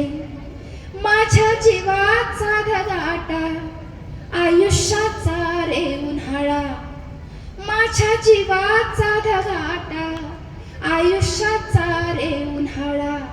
आता कुठं उतरला माझ्या घरी पावसाळा, आता कुठं उतरला माझ्या घरी पावसाळा. बाप कष्टाला झुंजला माय मातीमय झाली, बाप कष्टाला झुंजला माय मातीमय झाली. तापलेल्या आयुष्याला आता घट्ट साय आली, तापलेल्या आयुष्याला आता घट्ट साय आली. तुझ्या माझ्या भवताली आहे नात्यांचे रिंगण, तुझ्या माझ्या भवताली आहे नात्यांचे रिंगण. नाही तुटायाचे असे वेड्या मायेचे बंधन, नाही तुटायाचे असे वेड्या मायेचे बंधन, वेड्या मायेचे बंधन. धन्यवाद. एका गोष्टीचा उल्लेख करणं आवश्यक आहे म्हणून करते. ह्या मुलांसोबत जे शिक्षक आलेत त्यांचं विशेष कौतुक. असं म्हणतात आणि मी आदरानं म्हणते, आडातच नसेल तर पोहऱ्यात कुठून येणार, पण असे आड भरलेले असतील तर पोहरे पण भरतील यात शंका नाही. त्यामुळे तुम्ही सगळे ज्या आस्थेनं, आपल्याला माहिती आहे की आपण पेरतो आहोत, किती उगवतंय काय उगवतंय हे काय ठरवेल, पण तुम्ही ज्या पद्धतीनं ज्या आस्थेनं आपुलकीनं हे सगळं करताय याच्याकडे केवळ शालाबाह्य उपक्रम म्हणून बघत नाही, ही फार आनंदाची गोष्ट आहे. कारण त्या त्या काळात प्रत्येक पिढीला, म्हणजे माझ्यासमोर पाटणे सर आहेत तर त्यांचे शिक्षक आणि आम्हाला जे शिकवत होते त्यांचे शिक्षक आणि आता यांना असणारे आणि आता आम्ही शिक्षकाच्या भूमिकेत आहोत, म्हणून तर जो जो तुम्हाला उत्तम शिक्षक मिळाला म्हणजे तुम्ही भाग्यवान आहात. एखाद्या विद्यार्थ्यानं आपल्याला, म्हणजे शिक्षिका असेल, तुम्हाला हा अनुभव आहे, 4 दिवस जर तुम्ही आजारी असाल किंवा काही कौटुंबिक कारणासाठी रजेवर असाल तर एखादी छोटी मुलगी 5वीतली 6वीतली किंवा मुलगा तुम्हाला विचारतो, आता बाई म्हणत नाही पण मॅडम तरी म्हणतातच, मॅडम तुम्ही 4 दिवस का नव्हता? जगात कोणी तुमची दखल घेत असेल नसेल, पण ते 5वीतलं निरागस बाळ तुमची दखल घेतं, हा पुरस्कार फार मोठा आहे. ही दखल घेणं म्हणजे हे नशीब किंवा हे भाग्य फक्त शिक्षकाला मिळतं. जगात इतर क्षेत्रात सगळी कामं होत असतील, खूप मोठी उत्पादनं होत असतील, प्रोडक्ट तयार होत असतील, पण माणूस घडवण्याचं काम फक्त शिक्षण क्षेत्रात होतं आणि म्हणून आपण भाग्यवान आहोत. आता दुर्दैवानं इथले प्रश्न आणि आव्हानं बोलण्याची इट जागा नव्हे, पण आपण भाग्यवान आहोत की हा अमुक बॅचचा तो कुठंतरी भेटतो आणि सांगतो तुम्ही हे शिकवलेलं बरं का. हे जर आमच्यासारख्या नव्यांच्या वाट्याला येत असेल तर कसलेले शिक्षक किती भाग्यवान असतील. त्यामुळे तुम्हा सगळ्यांना मी खूप मनापासून ह्या गोष्टीसाठी शुभेच्छा देते की तुम्ही आज मुलांना घेऊन आलात. मला व्यक्तिगत फार फार आनंद झाला की तुम्ही मुलांसह इथं आहात. पुढची सूत्र अर्थात गोष्टीतल्या कवितेसाठी एकनाथ आवाड सरांकडे. खरं तर इथे उपस्थित शिक्षकांचे आम्ही मनापासून धन्यवाद देतो की मुलांना इथपर्यंत घेऊन येणं. आजचा शनिवार, अर्ध्या दिवसाची शाळा, आम्हाला सगळं माहिती आहे, पण तरी सुद्धा मुलांना एक समृद्ध दालन पुस्तकांच्या जीवनातलं ते तुम्ही अलगद उलगडून दाखवताय. खरंच धन्यवाद. मला माझ्या शालेय जीवनातल्या विभावरी भोसले मॅडम आठवल्या की ज्या 7वीच्या माझ्या वर्गशिक्षिका होत्या आणि कुठलंही ऑफिसचं काम आलं की त्या म्हणायचे, एकनाथ ते मी नवीन आणलेलं पुस्तक इथे वर्गासमोर उभा राहून मोठ्याने वाचून दाखव. ती गोष्ट मी मोठ्याने वाचायचो, ती कविता मी मोठ्याने वाचायचो, पण मुलांना मी तुम्हाला सांगतो ती गोष्ट कविता तिथेच थांबत नव्हती. माझ्यासोबत ती यायची, घरी यायची, माझ्या हृदयात ती जागा करायची आणि तीच गोष्ट कुणाला तरी सांगताना, ती कविता कुणाला तरी ऐकवताना, आठवून ऐकवताना ती मला आणखी मुखोद्गत होऊन जायची. तर हे पुस्तकाचं विश्व फार भन्नाट आहे मुलांना, की जे आपल्याला उन्नतीच्या मार्गावर नेतच पण आपल्यासोबत इतरांनाही आनंद देत असतं. तर आताच लताताईंनी सांगितलं की ही मुलं किती गुणी आहेत आणि खरंच मुलांकडून आम्ही खूप शिक्षक मंडळी सुद्धा शिकत असतो. इथे उपस्थित शिक्षक सुद्धा सांगतील. एक वर्गातला किस्सा सांगतो की एका मुलाला म्हटलं मी की अरे मी ना आता या वर्गाच्या फळ्यावर ना मधोमध एक टिंब काढलेला आहे, आपण तो केंद्रबिंदू समजूया, त्याच्यात लांबून बाण मारायचा आहे. कसा मारणार रे? एक मुलगा म्हणाला, सर सोपं आहे. मी म्हटलंय बघ, एक वर्तुळ काढलंय, त्याच्यामध्ये बरोबर मध्ये केंद्रबिंदू मधून बाण मारायचा आहे. आता याच्या मोठ्या ऑलिम्पिकच्या स्पर्धा असतात आणि हे पोरगं म्हणते सोपं आहे. म्हटलं कसं काय सोपं आहे? म्हणजे सर आधी बाण मारायचा आणि मग त्याच्या भोवती वर्तुळ काढायचं. आहे की नाही? किती हुशार पोरं. एकदा अशाच वर्गात साहेब येतात मुलांचं इन्स्पेक्शन घ्यायला. बरं का, काय गंमत होती ते ऐका. वर्गात साहेब येतात. वर्गात शिरून मोठे साहेब बोले पटापटा, वर्गात शिरून मोठे साहेब बोले पटापटा, उत्तर द्या मुलांना तुम्ही लवकर आता. वर्गात शिरून मोठे साहेब बोले पटापटा, उत्तर द्या मुलांना तुम्ही लवकर आता. एका वांग्याचे तुकडे 5, 10 वांग्याचे किती? एका वांग्याचे तुकडे 5, 10 वांग्याचे किती? किती म्हणून सांगू साहेब, अहो भरीत व्हायची भीती. किती म्हणून सांगू साहेब, भरीत व्हायची भीती. साहेब पुढचा प्रश्न, गव्हाचे सगळ्यात जास्त कोठे उत्पादन? गव्हाचे सगळ्यात जास्त कोठे उत्पादन? शेतातच आहे बोले सुरात सारे जण. चाल ढकल याचा अर्थ कोण सांगेल मला? चाल ढकल याचा अर्थ कोण सांगेल मला? उद्या सांगितला तर सर चालेल का तुम्हाला? त्यांनी चांगली चाल ढकल केली. बरं, बगळा एका पायावर उभा का बरं असतो? पगळा एका पायावर उभा का बरं असतो, हा दुसरा पाय उचलला तर पडेल ना सर तो. पण विमान तयार करायला सामान लागतं काय?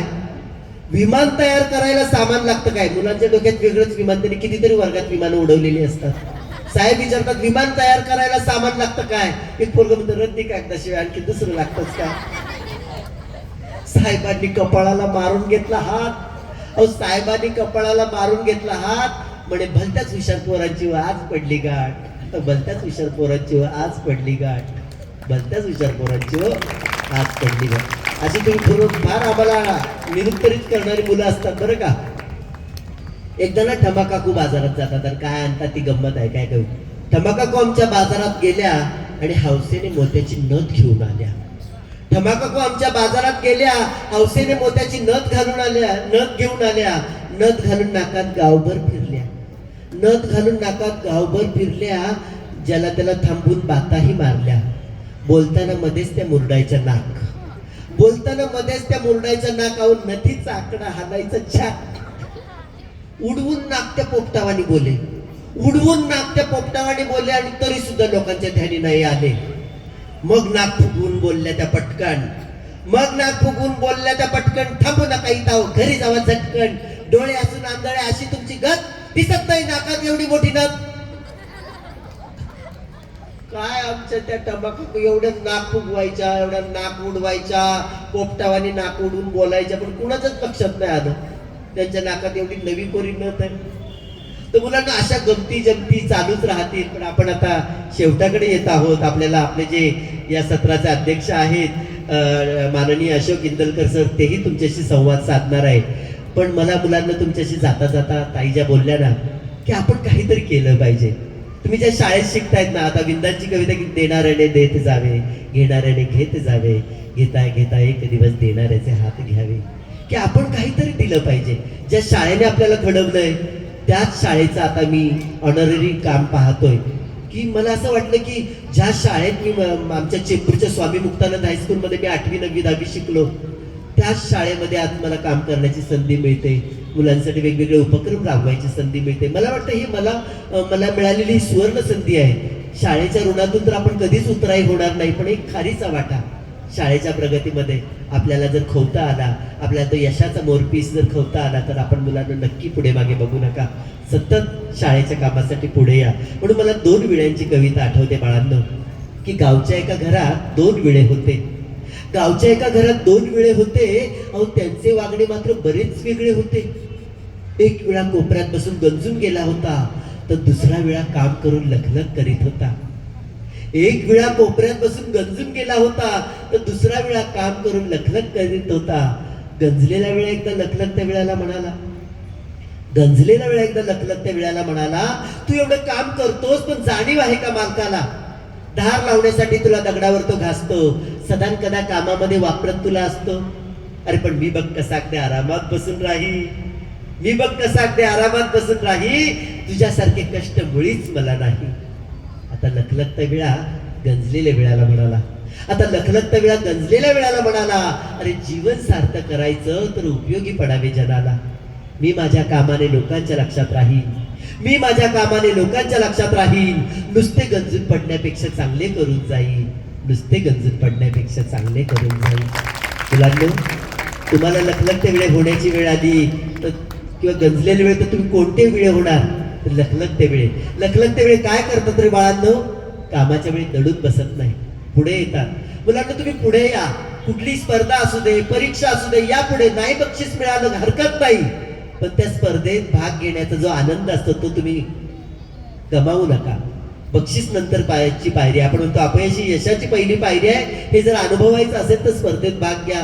बक्षीस मिळेलच, नाही जरी मिळालं तरी त्या स्पर्धेतला जो तुम्ही प्रयत्न करण्याचा जो आनंद आहे तो तुम्ही नक्की मिळवा. तुमच्या सगळ्या वाटचालीला मी आम्ही दोघेही मनापासून शुभेच्छा देतो. आणि जाता जाता एवढंच सांगतो की जेव्हा सूर्य अस्ताला जात होता आणि तेव्हा तो पृथ्वीला म्हणाला, काय म्हणाला पृथ्वीला? काय म्हणाला की मी आता जाताना पृथ्वीवर प्रकाश देण्याचं काम कोण करेल? आता सूर्य अस्ताला जाताना पृथ्वीवर प्रकाश देण्याचं काम कोण करेल? सगळे गप्प, कोणीच पुढे येईना. एक मिणमिणता काजवा पुढे आला. आणि तो सूर्याला नमस्कार करत म्हणाला, प्रभू तुमच्या पश्चात पृथ्वीवर प्रकाश देण्याचा काम मी माझ्या कुवतीनुसार करेन. मुलांना एवढासा चिमुकला काजवा, त्याचा प्रकाश मंद, पण त्याच्या मनातली भावना बघा किती मोठी आहे की मी माझ्या दृष्टीने माझ्या कुवतीनुसार अंधारलेली वाट प्रकाशमान करण्याचा प्रयत्न करेन. मुलांनो, तुमच्या हातात हे ज्ञानाचे दीप दिलेले आहे.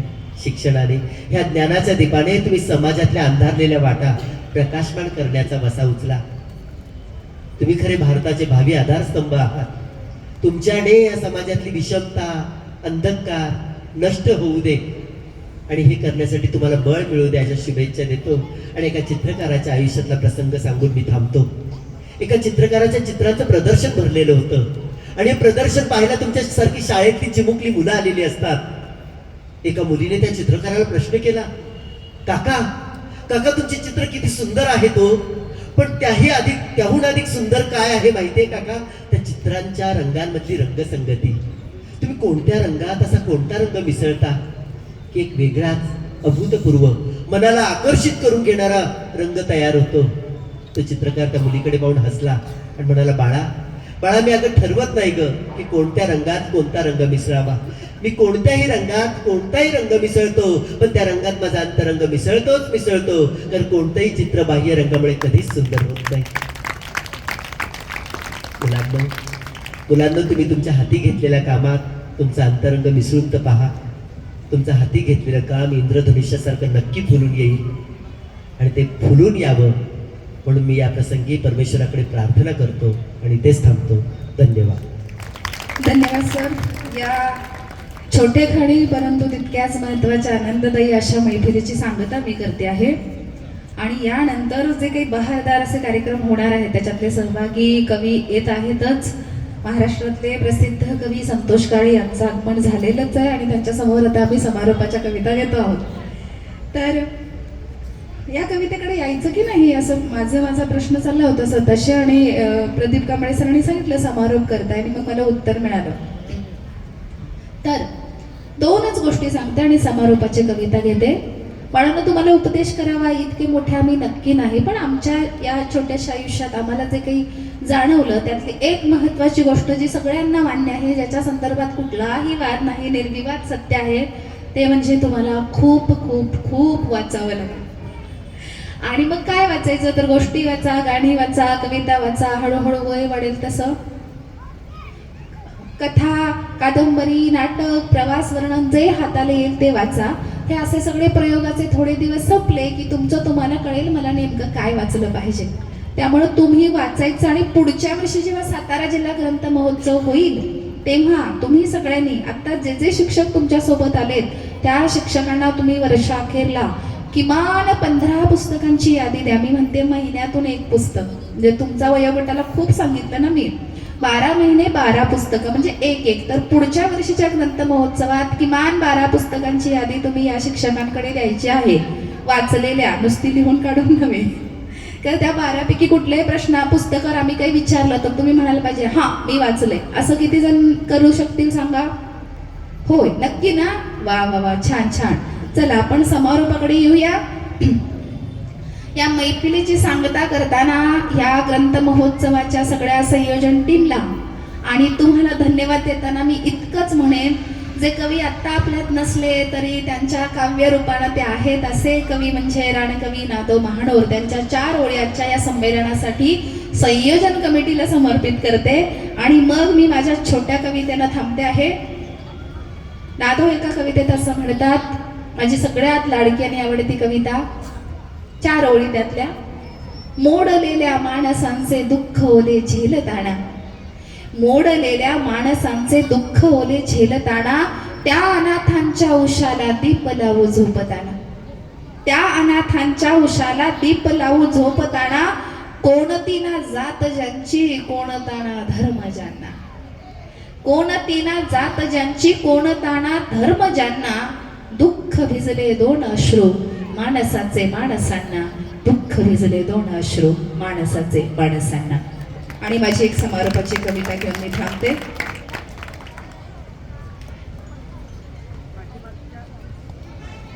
पाठीमागच्या मुलांनी लगेच उठून जाऊ नका, 5-10 मिनिटात कार्यक्रम संपेल. सर्वांनी शांत बसा जागेवर. अध्यक्ष म्हणत आपल्याला ऐकायचंय समारोपाची ही कविता. भीती वाटते. कवितेचं शीर्षक भीती वाटते. जरा वयोगट बदलूयात. कवितेचं शीर्षक भीती वाटते. मुलींसाठीची कविता. खास लक्ष देऊन पोरींनी ऐकायची. बाबा मला भीती वाटते. मुलगी सतत म्हणत असते. बाबा मला भीती वाटते. मुलगी सतत म्हणत असते. बाबांना कळत नाही मुलीच्या भीतीबद्दल. बाबांना कळत नाही मुलींच्या भीतीबद्दल. बाळ भीती कशाची कुणाची. बाळ भीती कशाची कुणाची. मुलीचा स्वर कापरा. बाबा खरंच मला भीती वाटते.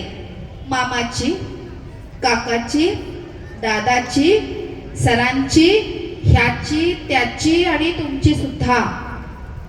बाबा मला खरंच भीती वाटते. मामाची, काकाची, दादाची, सरांची, ह्याची, त्याची आणि तुमची सुद्धा. टीव्ही, वर्तमानपत्र सारीकडे अत्याचाराच्या बातम्या. दिल्ली सुरक्षित नाही आणि गावही. टीव्ही, वर्तमानपत्र सारीकडे अत्याचाराच्या बातम्या. दिल्ली सुरक्षित नाही आणि गावही. बाबा मी खूप प्रेम करते तुमच्यावर. बाबा मी खूप प्रेम करते तुमच्यावर. पण अत्याचाराच्या बातम्या वाचल्यापासून माझा विश्वासच उडलाय नात्यांवरचा.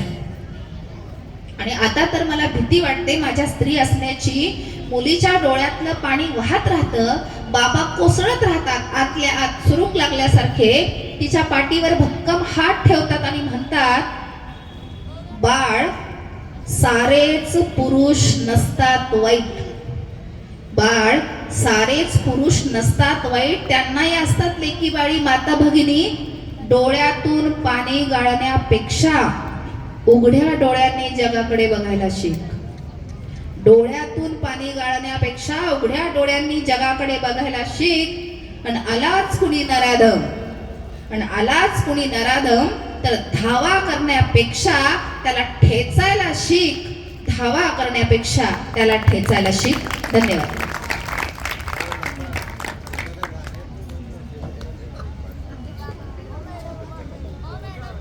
यानंतर अध्यक्षीय समारोपाकडे आपण वळत आहोत. आजचे अध्यक्ष मान्य श्री अशोक इंदलकर साहित्यिक आणि पोलीस निरीक्षक या ठिकाणी उपस्थित आहे. ते तुमच्यासाठी अध्यक्ष मनोगत व्यक्त करतील.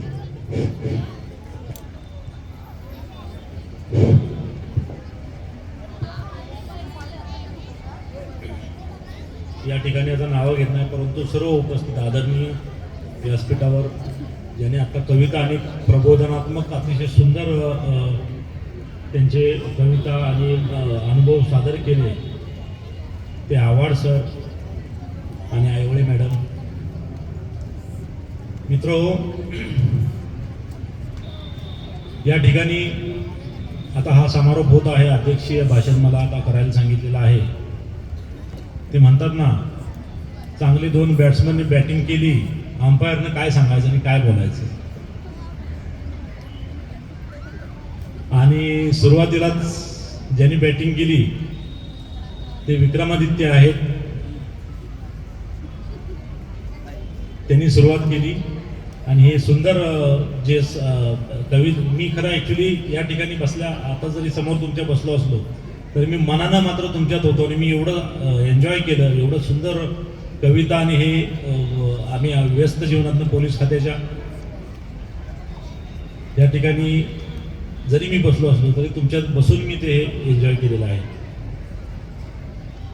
मी या ठिकाणी काही थोडे अनुभव सांगायचं म्हणून मला या ठिकाणी विशेषतः बोलवलेलं आहे. चिटणीस सरांनी मला सांगितलं की मुलांना पुढच्या त्यांच्या आयुष्यात काय उपयोग पडेल असं काहीतरी महत्त्वाच्या गोष्टी सांगा किंवा अनुभव सांगा. तर मित्र, तुमच्यासारखाच मी सातारा जिल्ह्यातला आमचं कळंबे नावाचं गाव मेढा रोडला आहे, मेढा महाबळेश्वर रोडला. आणि त्या ठिकाणी मी लहानाचा मोठा झालो. मोठा म्हणजे 4थीपर्यंतच मी त्या शाळेत होतो. त्यानंतर मी साताऱ्यात आनंद इंग्लिश स्कूलला, नंतर मुंबईला सर ज्या ठिकाणी आहेत त्या ठिकाणी रुपारेल कॉलेज आणि पुढे पोलीस अकॅडमी आणि पुढे आलो मी. तर या ठिकाणी सांगायचं म्हणजे मी आपण शाळेत असताना मला बऱ्याच वेळा शिक्षक किंवा बऱ्याच वेळा पत्रकार प्रश्न विचारतात की तुम्ही साहित्य क्षेत्रात साहित्यिक म्हणायचं का पोलीस खात्यातले साहित्यिक म्हणायचं, नक्की काय. तर त्यांना मी एक उदाहरण सांगतो. ज्यावेळेस मी नाटक लिहिलं, ते गावच्या पारावर सादर केलं, त्यावेळेस मी वयाच्या 4थ्या इयत्तेत होतो, म्हणजे 4थ्या इयत्तेत होतो मी. मग त्यामुळं तुम्ही ओळखा की मी पोलीस खात्यात पहिला का साहित्य क्षेत्रात पहिला. दुसरं एक महत्त्वाचा अनुभव सांगायचा म्हणजे मी मुंबईला रुपारेल कॉलेजला शिक्षण घेतलेलं आहे. कॉलेज लॉ झालेला आहे मी त्या ठिकाणी. सर आज या ठिकाणी बसले, त्यामुळे मला तो अनुभव मला सांगावासा वाटतो.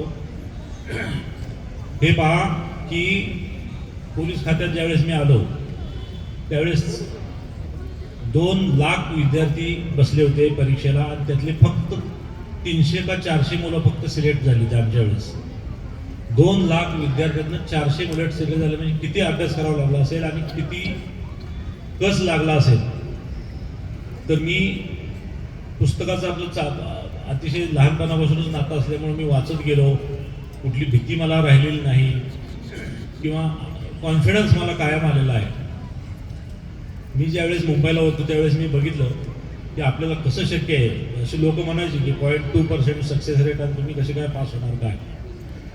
तर मी नेटानं त्या ठिकाणी अभ्यास केलो. रुपारेल कॉलेज म्हणजे खूप अतिशय प्रसिद्ध व्यक्ती असलेले कॉलेज आहे. आम्ही ज्यावेळेस कॉलेजला होतो त्यावेळेस टवार मुलं भरपूर होती आणि अभ्यासाच्या नावाने बरीचशी बोंबाबोंब असायची. कारण आमच्या वेळेस कोण होतं जर तुम्हाला सांगितलं तर आश्चर्य वाटेल. आमच्या वेळेस ऐश्वर्या राय कॉलेजला होते, आमच्या उर्मिला मातोंडकर होती. त्या अशा बऱ्याचशा हिरोईन, त्यावेळेस त्या हिरोईन नव्हत्या, स्टुडंट होत्या. मुलं त्या ठिकाणी बसायची, टवाळके करायची. ह्याच्यातून कसा अभ्यास व्हायचा असं मला नेहमी गहन प्रश्न पडायचा. मला आता सरांच्या सांगण्यावरनं आठवलं की त्या ठिकाणी महापालिकेचं एक शाळा आहे सर, तुमच्या कामगार स्टेडियम जे आहे ते कामगार स्टेडियम महापालिकेची शाळा आहे.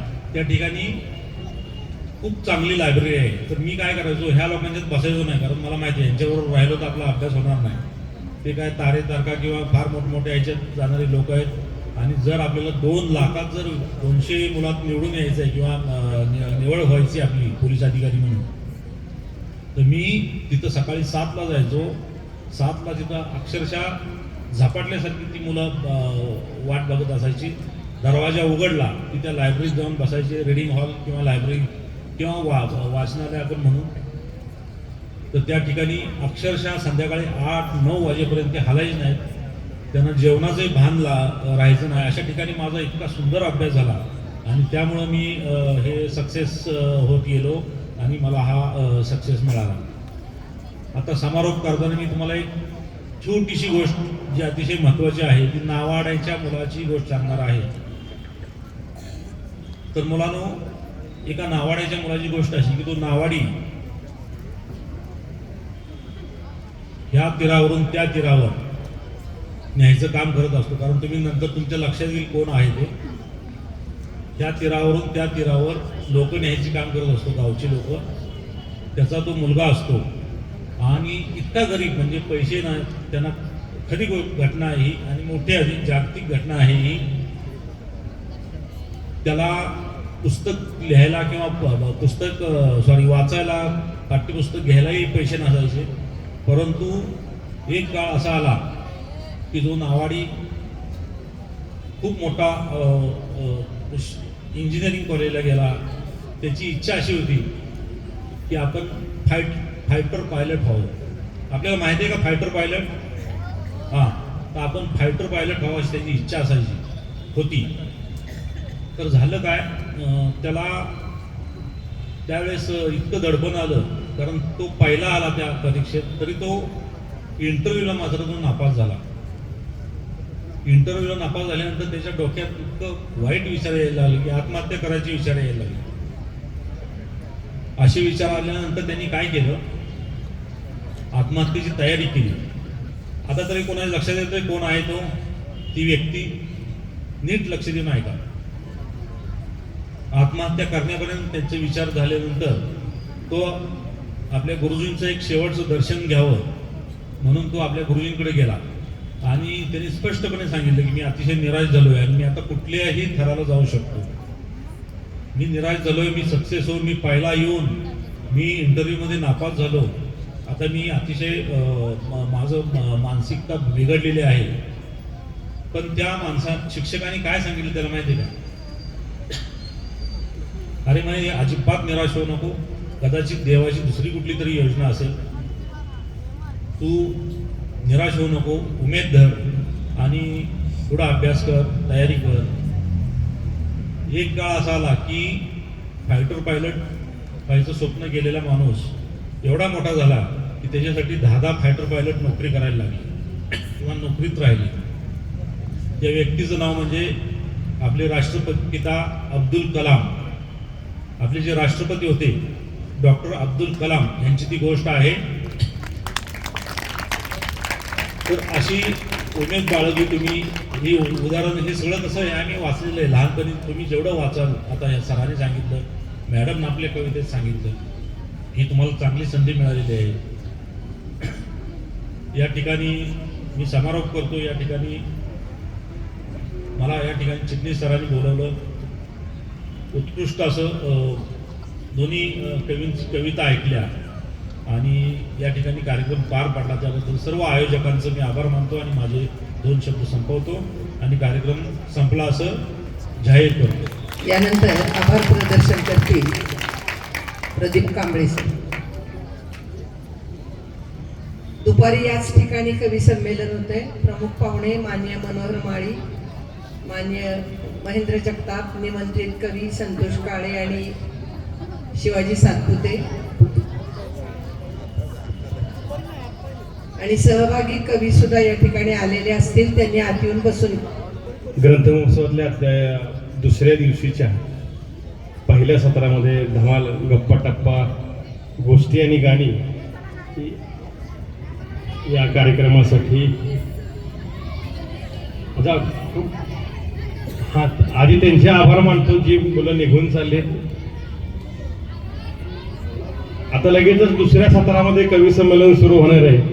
या कार्यक्रमासाठी अध्यक्ष म्हणून लाभलेले आदरणीय अशोकजी इंदलकर साहेब, साहित्यिक व वरिष्ठ पोलीस निरीक्षक, यांनी आपले साहित्यिक विश्व जोपासलंय आणि आज त्यांचं फार मार्गदर्शन चांगलं आम्हाला मिळालं.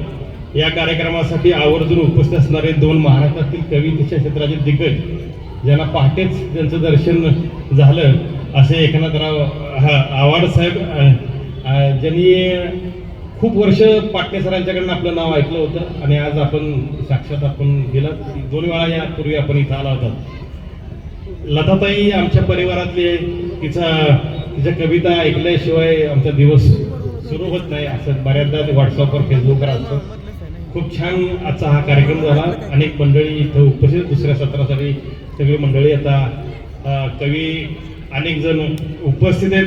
तर सर्वांचे मी मनपूर्वक आभार मानतो आणि हा कार्यक्रम संपला असं जाहीर करतो.